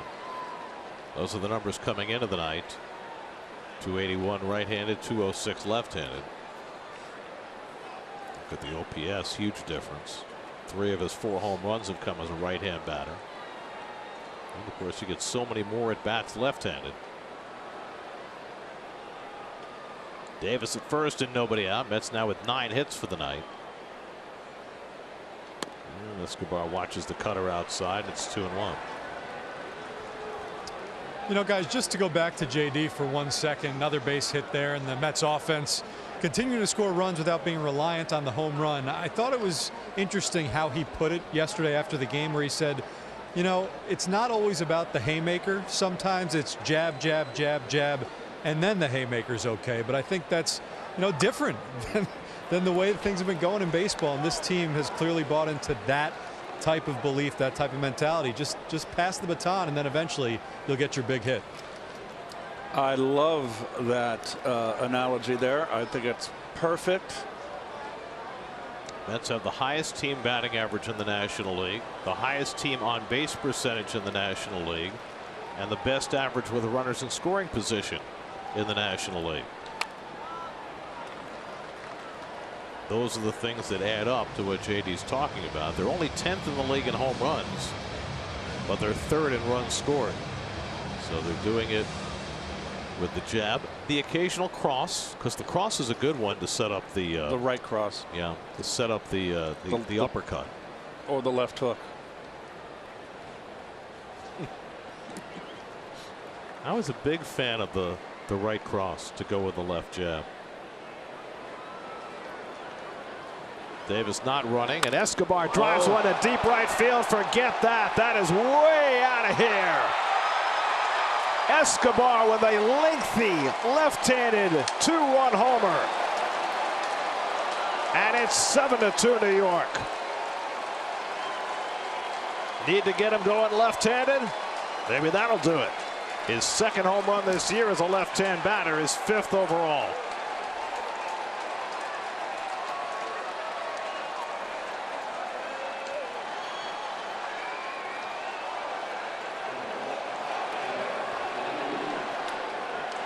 Third hit tonight for Escobar. He's got a 4 RBI night.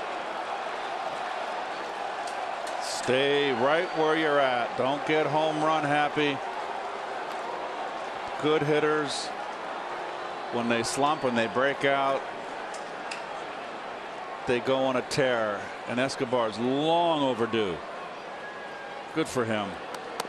Well, we know what he's capable of doing from a long ball standpoint. He's hit over 30 home runs in a season before. Fastball sinker right down the pipe, and he got it, and he knew it. Escobar on this road trip now 8 for 19. His second home run on the trip.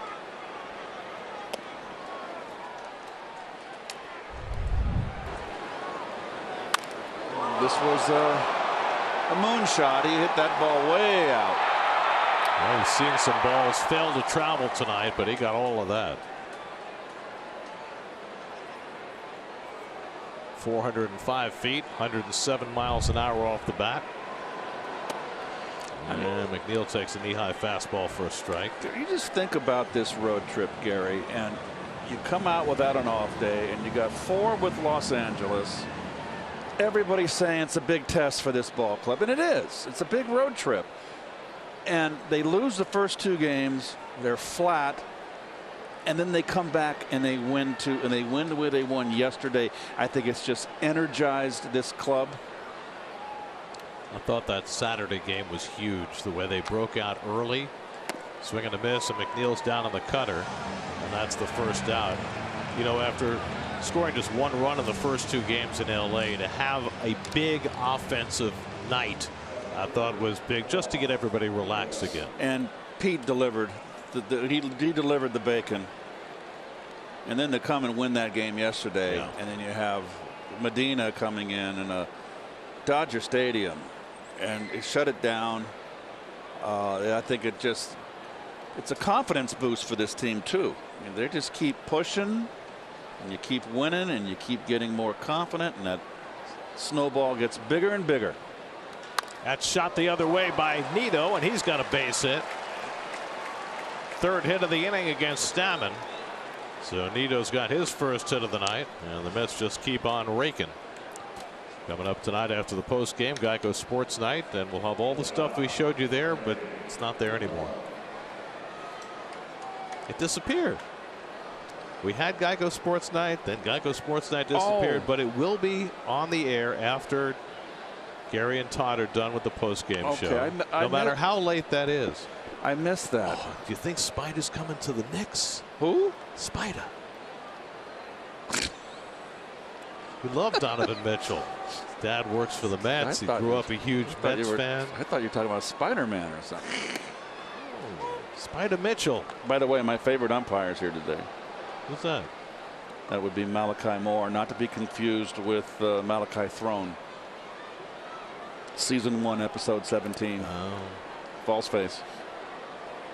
That's not him. That's Mark Ripperger. Nemo's 1 for 4 tonight, drove in a run with a 4th inning single. Mets now with 7 runs and 11 hits.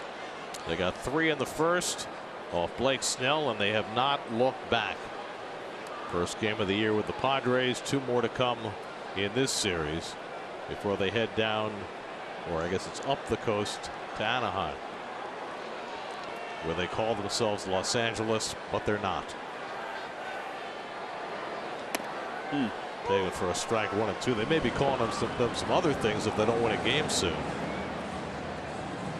12 straight losses for the Angels. They're now 2 games under 500 after that great start. I kind of want them to break the losing streak before the Metsies come to town. Well, that's up to the Red Sox.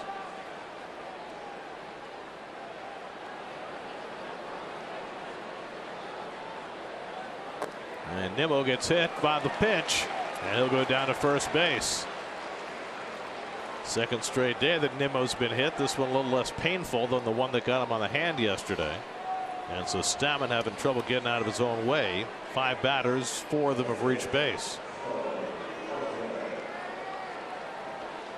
And it's 37 times this year that the Mets have been hit. They continue to lead the world in getting plunked.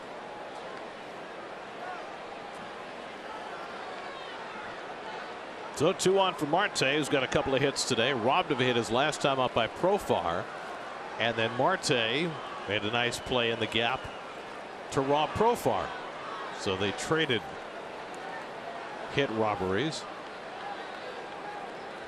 Nito at second, Nimmo at first with 1 out.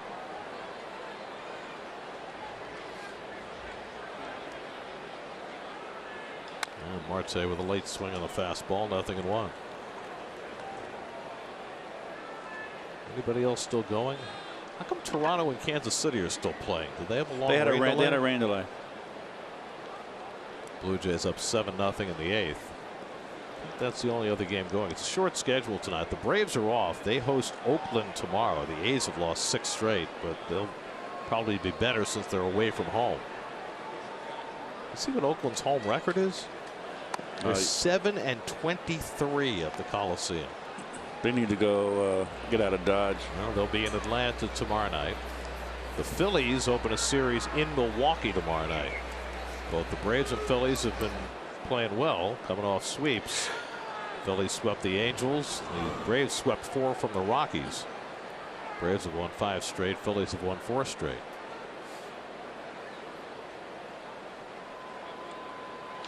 That's toward the hole. Nicely cut off by Kim. Out at second. Cronenworth to first for the double play. Neatly turned by the Padres to end the inning. But Escobar's 2-run homer extends the Mets lead. 7-2 going to the bottom of the 8th in San Diego. Quite a night for Carlos Carrasco on a night that Buck Showalter needed him to go deep. He did just that. Well, that's the 3rd one out of the strike zone. That's the 4th one out of the strike zone. That's the 5th one. There's a strike. Out of the strike zone. Out of the strike zone. Out of the strike zone. I'm an echo chamber. For a Padre team that has a very low chase rate, they chased Carrasco quite a bit tonight, en route to 10 strikeouts. Most he's had as a Met. 105 pitches, the most he's thrown in a game as a Met. 9 strikeouts out of 10 out of the strike zone, and that just shows the quality of his secondary pitches, both with the slider and the change, split change. Here's Joely Rodriguez coming in to pitch. And the last time that Joely was on the mound was in Los Angeles, and that was the 3rd game of the series. He went 2/3, gave up a base hit, and then induced a double play from Cody Bellinger. A little deeper on Carrasco. He had 19 swings and misses tonight. 7 on the slider, 7 on the changeup, 5 on fastball. Here's Trent Grisham, who's 0 for 2 tonight, struck out twice against Carrasco. Joely fires a fastball in for a strike, 0-1. Joely has kind of gotten into rhythm. Now remember, he got traded over late in spring. You come join a new ball club. You got to fit in, get familiar with your teammates. You don't really know what your position's going to be, how your manager is going to use you. And as the season has progressed, in the beginning he was a little wild, but now he's throwing strikes. He's kind of getting into the rhythm.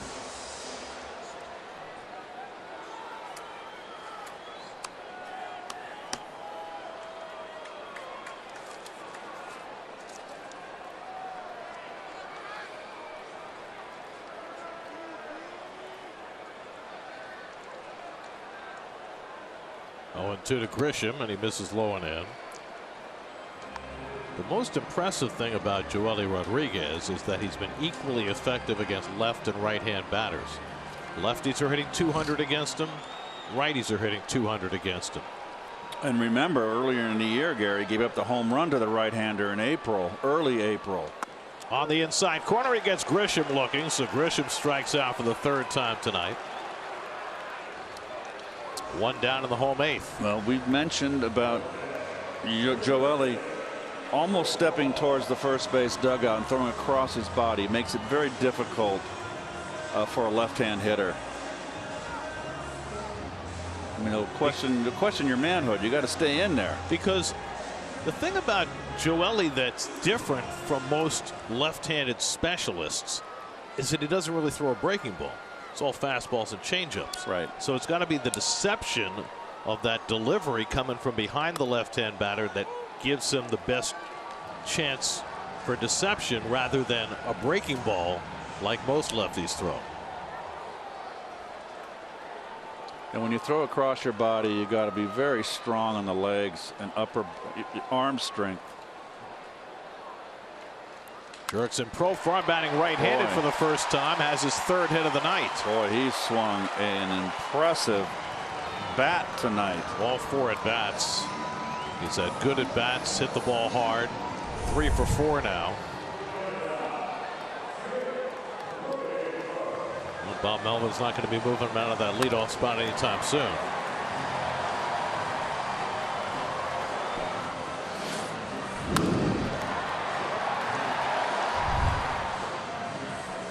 So 1 out and 1 on. That's the 6th San Diego hit. And now Jake Cronenworth, who's had himself a miserable night, struck out all 3 times against Carrasco after driving in 7 runs in the last 2 games.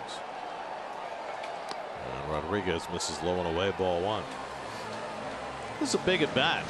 Cronenworth gets on. You got Machado up next, and all of a sudden you got a chance to make it a very different kind of a game.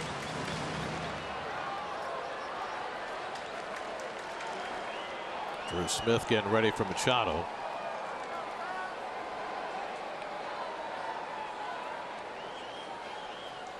And that fastball just off the corner, 2-0.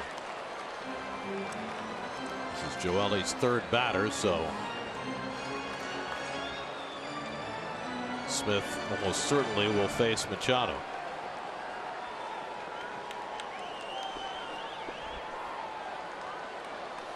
Two 2-0 to Cronenworth, and he fouls off the changeup, and it's 2-1.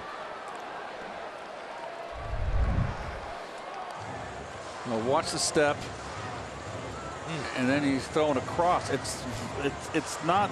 You have to make an alteration, an adjustment in your. At least I did in my stance when a guy threw across his body like that. I had to stand more upright. I mean, it must look like the ball's coming from first base. Not so much that. It looks like it's coming from behind your back, Gare. And so that's, and it's also going to be a natural movement to run into you. So if it starts in the inside corner, it's going to follow you as you move off the plate.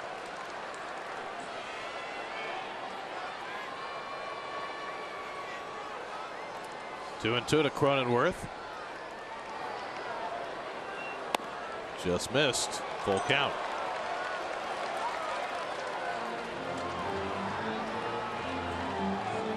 Machado on deck.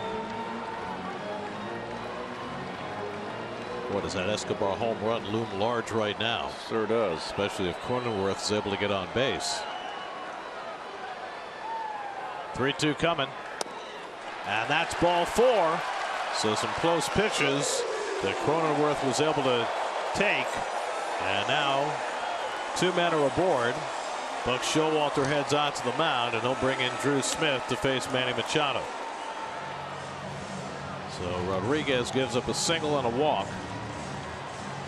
And now the task will be for Drew Smith to try and shut down the Padres' best hitter. Called to the bullpen, brought to you by Nissan.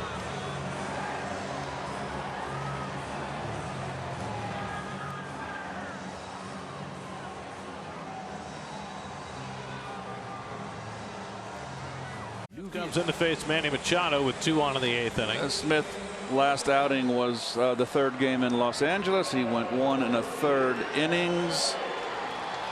Gave up a base hit and a walk, no runs.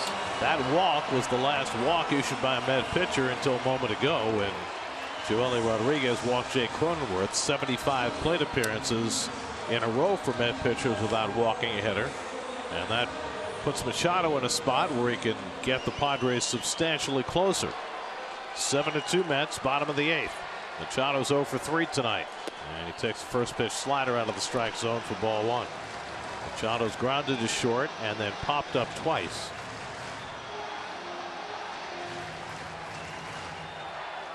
Machado hit just 200 on their 7-game road trip just concluded. And he lifts this one out to right field. Should be easy for Marte. And that's the 2nd out. So Machado kept completely in check tonight. He made an error that led to a run, and he's gone 0 for 4 at the plate. Did he get down the first base line? Never dropped the bat. I don't think he did. I'm not sure.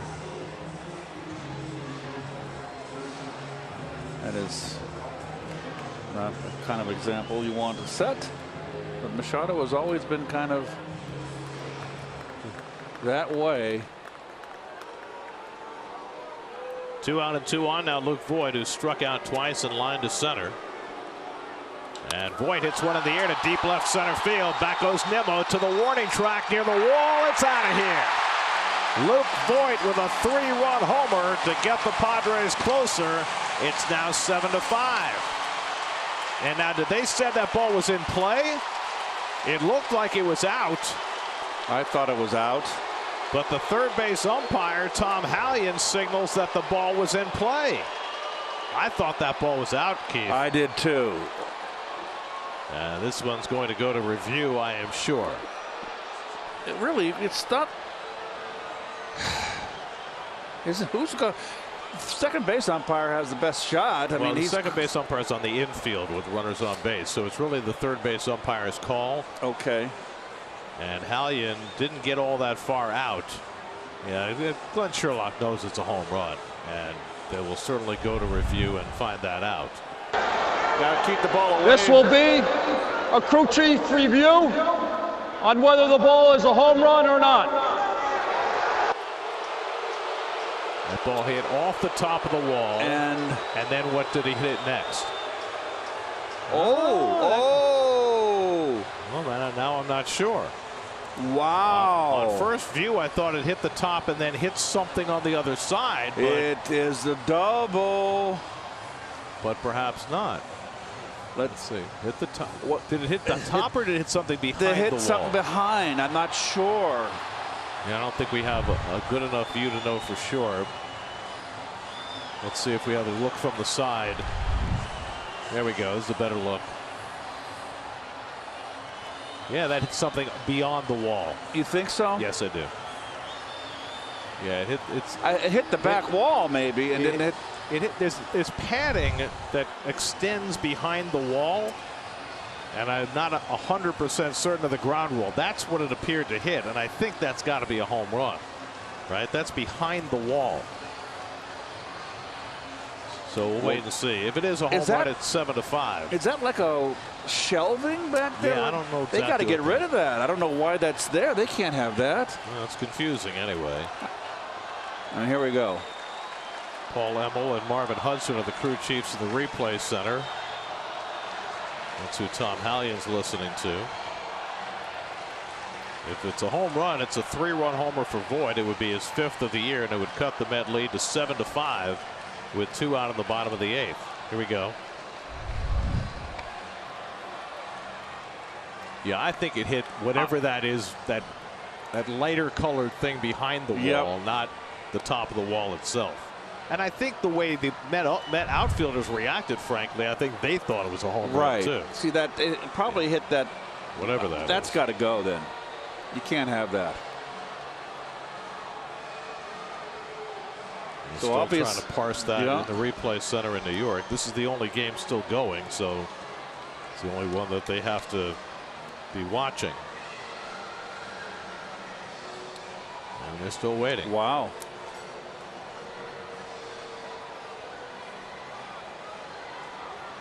Both Profar and Cronenworth crossed the plate, and with the third base umpire Hallion signaling in play, Voit stopped at second base.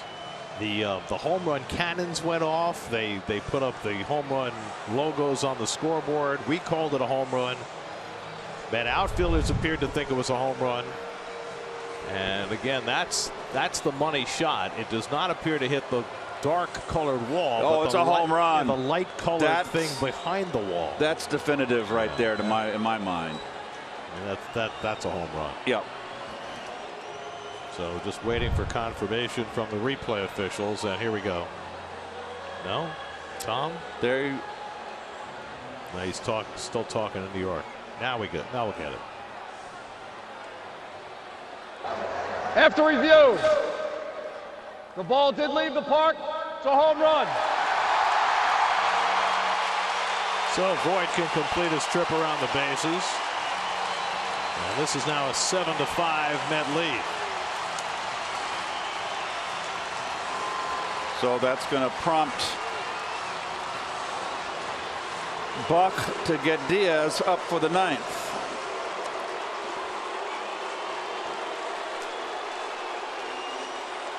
And I'm not sure what Buck's beef is here. There's really nothing you can do when it comes back from New York, right, Garrett? I just don't understand what Buck could be challenging in this spot. All right, so Drew Smith came on. He got the out of Machado, which is the one that you feared the most, but we know about the power Luke Voit has. And he displayed that. Now it's a 7-5 game, and Eric Hosmer bats with 2 out and nobody on. Hosmer's 0 for 3 tonight, and a first pitch curveball fouled off, 0-1. Slider hanging.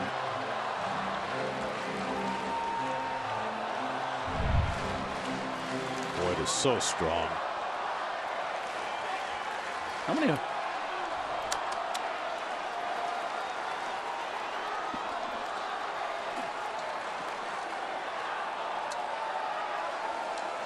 Hosmer grounds one to the right of the mound. Smith is there.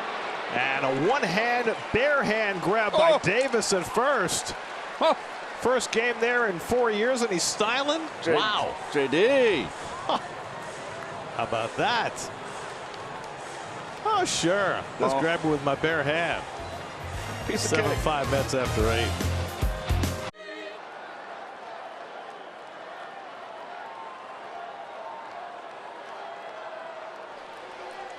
Ninth inning, 7-5 New York. Craig Stammen, who gave up a 2-run homer to Escobar in the 8th, stays on to pitch the 9th. Francisco Lindor takes a strike. Escobar's 2-run homer right now is the difference in this game after Luke Voit responded with a 3-run homer off Drew Smith. Edwin Diaz getting ready for the save opportunity in the bottom of the 9th. Lindor 1 for 4 tonight and takes curveball in the dirt. 1-1. Game 2 of this series tomorrow night. Taijuan Walker against Yu Darvish. Our coverage begins at 9 o'clock tomorrow night right here on SNY. 3 on the right side in the triangle against Lindor, whose one base hit came as a right-hand batter back in the 3rd inning against Blake Snell. And that curveball from Stammen in for a strike, 1-2. Snell lasted just 4 innings plus, allowed 5 runs, 4 earned on 7 hits. Steven Wilson gave them a great bridge with 3 scoreless innings, but Stammen gave up the 2-run homer to Escobar in the 8th.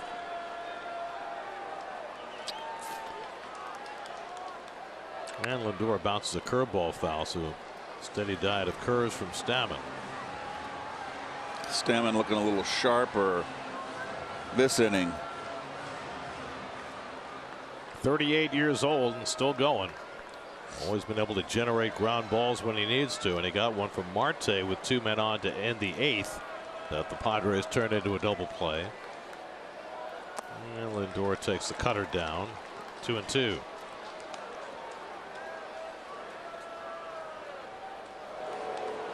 Alonso on deck, Canna behind him.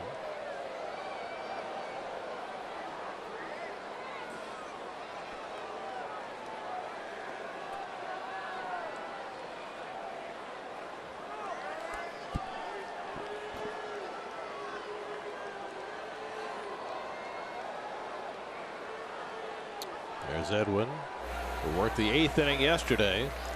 Didn't work the 9th, so he'd be available tonight, and there he is. And that's exactly what Buck had in mind. Edwin said he could have pitched the 9th yesterday, told Buck that, but Buck's feeling was if he worked him 2 innings yesterday, he wouldn't have him tonight and maybe not have him tomorrow. This way, now that this game is tight, Diaz will be on for the 9th. Again, the 2-2 to Lindor, and he struck him out. Backdoor cutter from Stammen for the first out. Let's go back to that home run by Voit. Yeah, watch Nito set up outside. Now watch his glove and watch where the pitch is. He has to come back to the middle. Didn't get it out enough. And you can see the frustration, the anger. But I like the pat on the backs, and I like the competitive spirit. It was just one little swipe at a water bottle. Yeah. It wasn't a big snap. Right. Here's Alonso, 0 for 3 in a walk. He scored 2 runs tonight. And Pete lines one the other way for a base hit. So Pete's got his first hit of the night, and the Mets 12th. I tell you what, for a big guy and a big old bruiser, power hitter, Pete can get that base hit the other way when it's called upon. I mean, they've been feeding him sliders all night. I mean, he's just really having himself a year. So now Canna, who's hit 2 balls hard his last 2 times up. Double down the left field line in the 5th, and then lined out to short to end the 7th.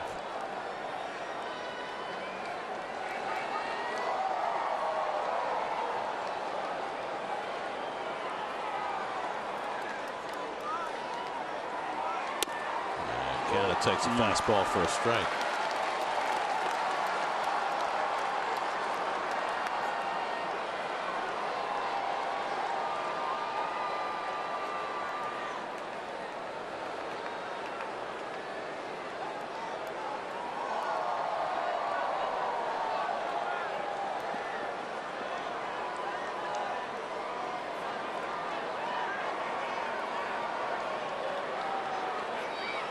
Canna takes a rip and a cutter, and it's 0-2. Canna doesn't chase out of the strike zone very often. You're always thinking, I wonder what it's like to get inside his head and wonder what's going through his mind. He's talking to himself. One thing's for sure, doesn't bother him to get to 2 strikes. I read a stat today, by the way, which is relevant since we're in San Diego.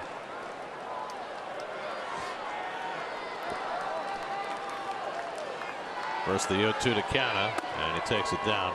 Since they started mapping batting averages in various situations in the 70s, the highest batting average in that span over the last 40-some years, 50 years,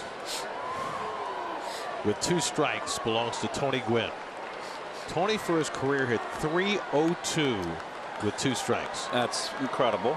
I mean, which is amazing on its own, right? In the dirt, good stop by Alfaro, 2-2. The second on that list is Wade Boggs, who hit .262 with 2 strikes. That's so Tony was 40 points better than everybody else with 2 strikes. And that's since early 70s? Mid 70s, probably. Just he was so amazing at his ability to make contact in all situations. Yeah, was a great hitter, no doubt.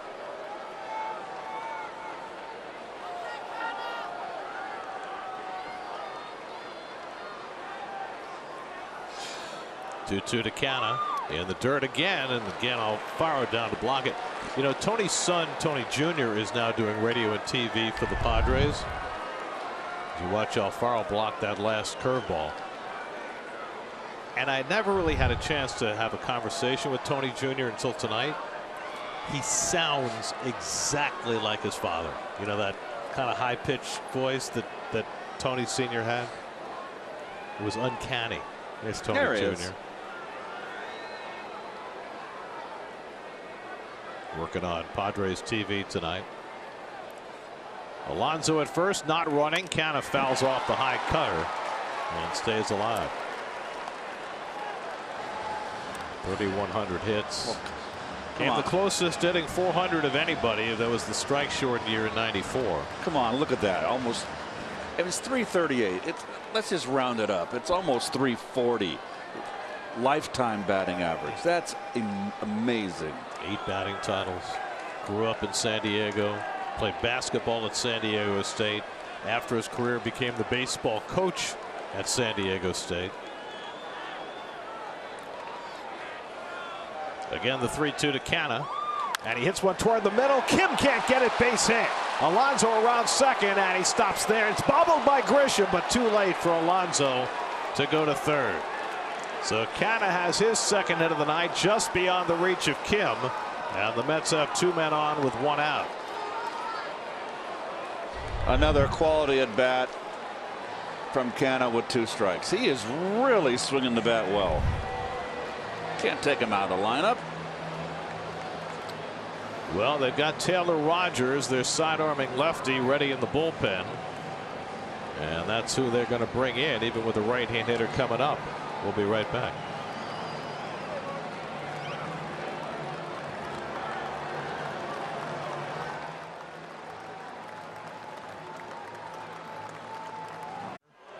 In to face a right-hand batter. Interesting call by Bob Melvin to bring in Hill to face J.D. Davis, who's already driven in 2 runs tonight.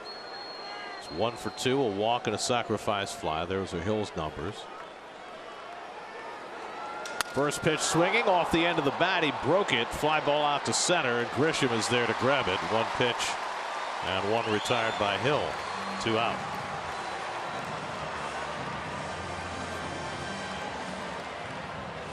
And that'll bring up Eduardo Escobar, who has had the biggest night of any Met. He's driven in 4 of the Mets' 7 runs, a 2-run single in the first, a 2-run homer in the 8th, a double in the 4th in between, triple, and he would have the cycle. Ooh, it's been a long time since a Met hit for the cycle. Got to go back to Scott Hairston. Was that 10 years ago now? This was his home run in the last inning. This will be his 5th home run of the year, and a sinker that didn't get out enough, stayed up. And a night where the ball wasn't carrying, it hasn't carried. And Hill with a rising fastball gets ahead 0-2. April 27, 2012, a game the Mets lost by 9 runs. They lost 18-9 the day that Hairston hit for the cycle. Coors Field, of course.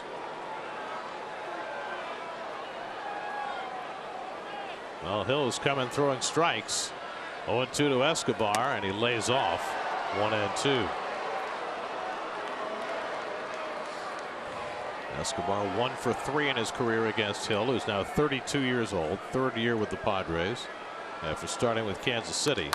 And Escobar shoots one down the right field line toward the corner, and it's beyond the reach of Mazzara. Alonso is in to score. Canha right behind him. It's going to be a triple for Escobar. He's got the cycle. Eduardo Escobar with 2 more RBIs, 6 for the night, and he has hit for the cycle, the first Met in 10 years to have a single, double, triple, and home run in the same game.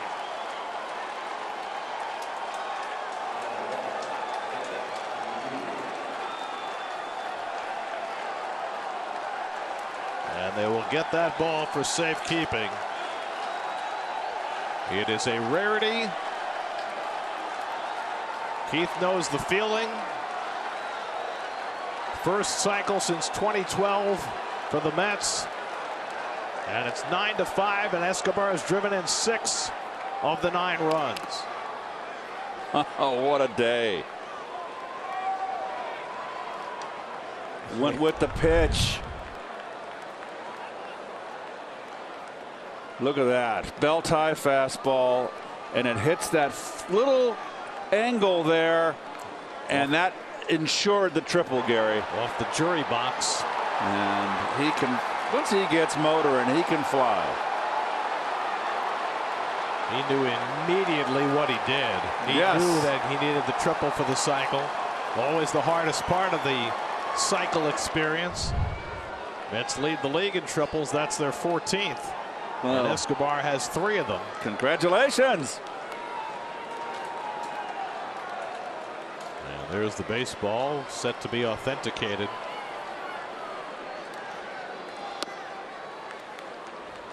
It's now with a 4-run lead. No longer a save opportunity for Diaz. But this night belongs to Escobar. Single, double, home run, triple. 6 runs batted in. Boy, what a lift Escobar will be. And remember, Escobar's hit 5th behind Pete. Switch hitter. Good protection for Pete. If he gets going, he's had great years. He's getting it going and hot. That covers Pete wonderfully.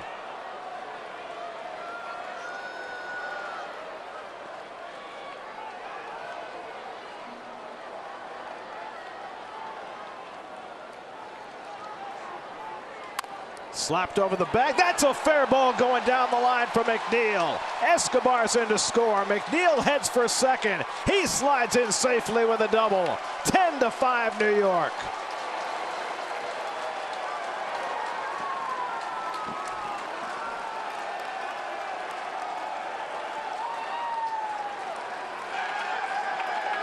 This club is relentless. 4 for 5, a cycle, 6 RBIs, 3 runs scored for Eduardo Escobar. And the broadest smile you can possibly imagine. Well, I can remember when he was struggling and frustrated. And look at that. He's got the great smile. Beautiful. The 11th cycle in Mets history. Jim Hickman, Tommy Agee, Mike Phillips, Keith, Kevin McReynolds, Alex Ochoa, John Olerud, Eric Valent, Jose Reyes, Scott Hairston, and now 10 years since the last one, Eduardo Escobar. McNeil takes off for third, and Nito lines one to right for a base hit, and that will bring in McNeil. 11-5 New York. Wow. And the Mets just are not letting up. Nito's second hit of the night, and he drives in a run. And the Mets, after the 3-run homer by Voit, made this a closer game in the bottom of the 8th, have responded with 4 runs of their own in the top of the 9th to break it open again. Uncle. Well, same pitch, you got the base hit in L.A. and that insurance run he drove in, Gare. Up and away.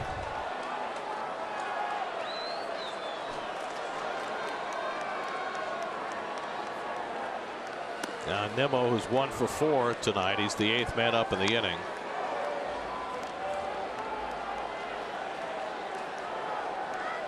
There's nobody throwing in the Mets bullpen, so it might be that they'll now ask Joely Rodriguez to finish this game, or Drew Smith to finish this game, after Smith got the last 2 outs in the 8th. I wonder if they'll. Well, yeah, you're right. It's not going to be Diaz, that's for sure. So maybe the only thing I can think is Nogosek. Well, why do you want to Nogosek? Why would you want to? I mean, you're going to have Ottavino with the day off, and Lugo back. And they're thinking right now what they want to do. Do they? If you bring in Nogosek, and you got Smith for tomorrow too. Well, you could go with Holderman. But right now they're not getting anybody up, so it makes me think that Smith is going to finish this game. Yes. Or at least try to. I forgot to put Holderman in my sheet here. 3-1 to Nimmo, and there's a strike. Mets thought about making a move with a pitcher before this game because they were a little short in the bullpen. But they decided not to. Jake Reed is eligible to come back up tomorrow, so if they need a pitcher tomorrow, they can make a move. 3-2 coming, and Nimmo takes a walk, and the inning continues.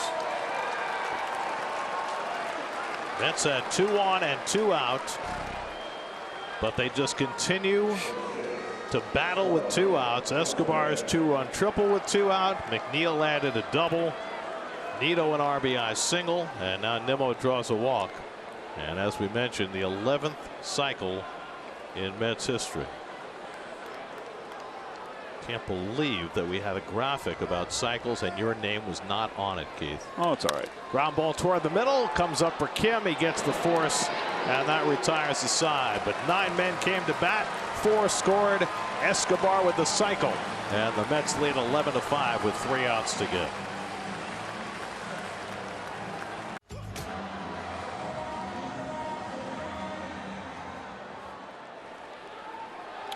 Drew Smith, who got the final 2 outs and gave up a home run to Luke Voigt in the 8th, stays on for the 9th after the Mets extend to a 6-run lead, and he gets a call strike to Ha-Sung Kim.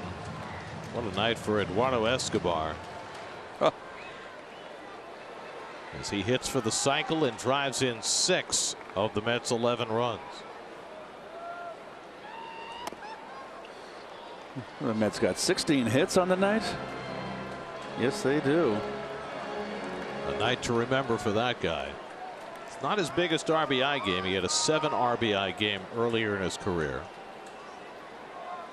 But now he's got a cycle on his record. Just the 11th cycle in 61 seasons of Mets baseball. And unlike some people, he didn't have to wait till extra innings. Huh.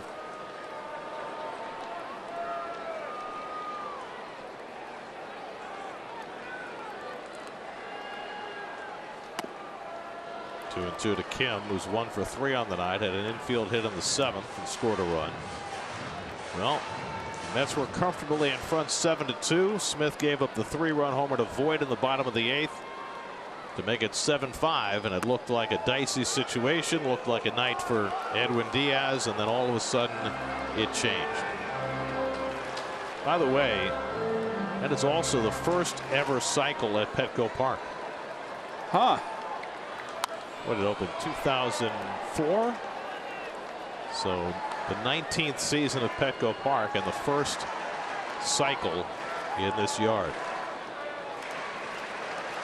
Mets have those 16 hits, or 5 are extra base hits. 3-2 coming, and Kim goes down swinging. Good fastball by Smith. The Mets' 12th strikeout of the night. 1 down in the last of the ninth. It's a Mets fan guide to all the fun local things to check out when seeing the Mets on the road. SNY's new digital series, Mets Road Trip, presented by Toyota. Check it out now on SNY.TV.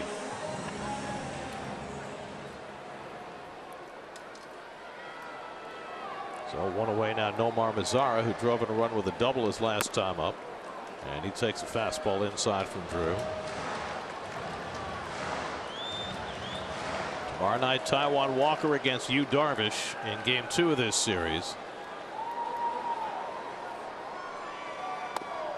You know, the Padres for the longest time did not have a no-hitter or a cycle. They started play in 1969. They didn't have their first cycle till 2015. And of course, they didn't have a no-hitter until Joe Musgrove did it last year.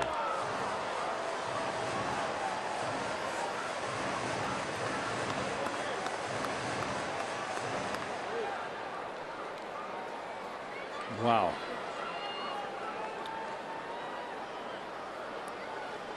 Two and 1 to Mazara, and he grounds one foul. 2-2.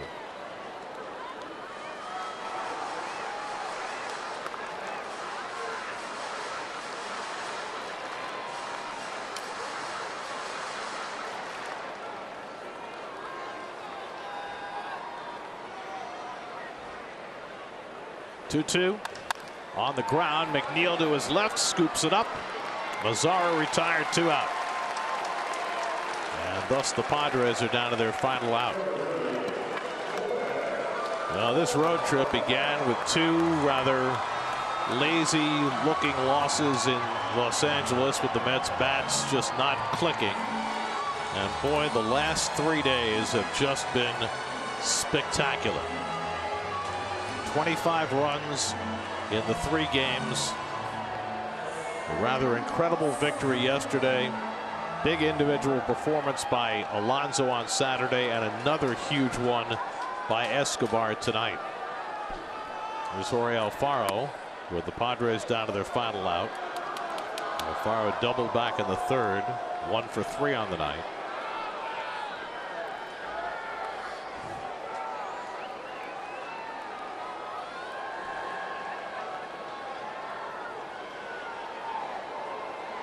And Alfaro can't hold the swing. 1-1. And Drew is just throwing blistering fastballs here in the ninth. I think he's angry about the home run he gave up, and he is going to make him pay this ninth inning.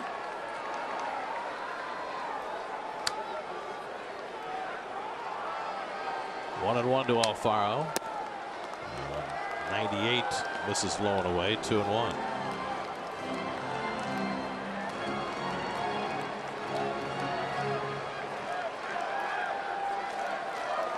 Three times tonight, Gary, the Mets answered when the Padres scored a run. It's been a case all year, hasn't it? Yep. Alfaro chases a slider, and now the Padres are down to their final strike. Oh, that was a good one right there from Drew.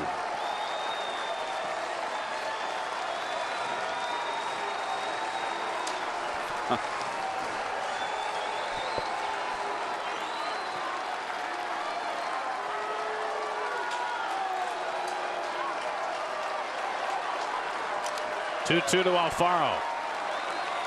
Grounded foul. And we'll do it again.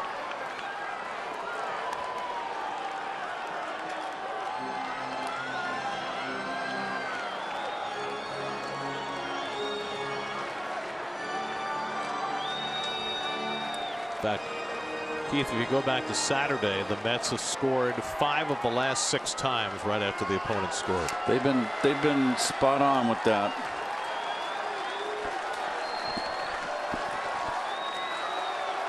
Again, the 2-2. He struck him out, and the ball game is over. Drew Smith responds with a 1-2-3 ninth. A huge night for Eduardo Escobar as it becomes the 11th Met to hit for the cycle. Drives in 6 runs. Carlos Carrasco with 7 terrific innings for the win.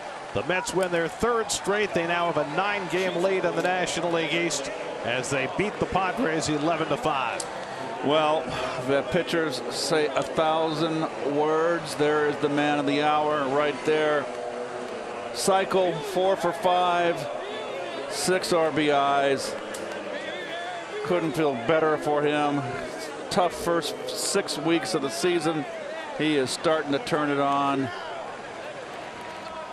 There's your game summary. Escobar front and center, 6 RBIs, hits for the cycle. Carrasco was wonderful tonight. He improves to 7-1 on the year as the Mets overwhelm the Padres 11-5. The All-State mayhem moment. Well, it's Escobar's whole day. Single, double, long home run, and then the pièce de résistance. Oh, the cherry on top. I'll stay English, you go French. Big day. Congratulations. First cycle for the Mets in 10 years since Scott Hairston did it in Colorado. The first ever cycle at Petco Park, and it belongs to Eduardo Escobar. He was the hero tonight for the Mets as they beat the Padres 11-5. For every Mets win, the Amazing Mets Foundation is proud to contribute $2,500 to Northwell Health and the Cats Institute for Women's Health. For more information, visit northwell.edu/cats. With tonight's win, the total contribution this season is $95,000. New York Mets baseball on SNY is brought to you by Nissan. There's no escaping summer savings at the Nissan Summer Event. Shop NissanUSA.com. By Geico, switch today and see all the ways you can save. By Spectrum, switch and save with Spectrum Mobile, nationwide 5G included. Restrictions apply. Visit SpectrumMobile.com. And by your Tri-State Audi dealers. Final score tonight, the Mets 11, the Padres 5. Game 2 of this series tomorrow night. Taijuan Walker on the mound for the Mets. Yu Darvish for the Padres. Our coverage begins at 9 o'clock tomorrow night right here on SNY. Another big night for the Mets as they take the opener in San Diego. Now for Keith Hernandez, Steve Gelbs, and our entire SNY crew, I'm Gary Cohen in San Diego. Time for PointsBet Post Game Live. Let's join Gary Apple and Todd Zeal. Guys.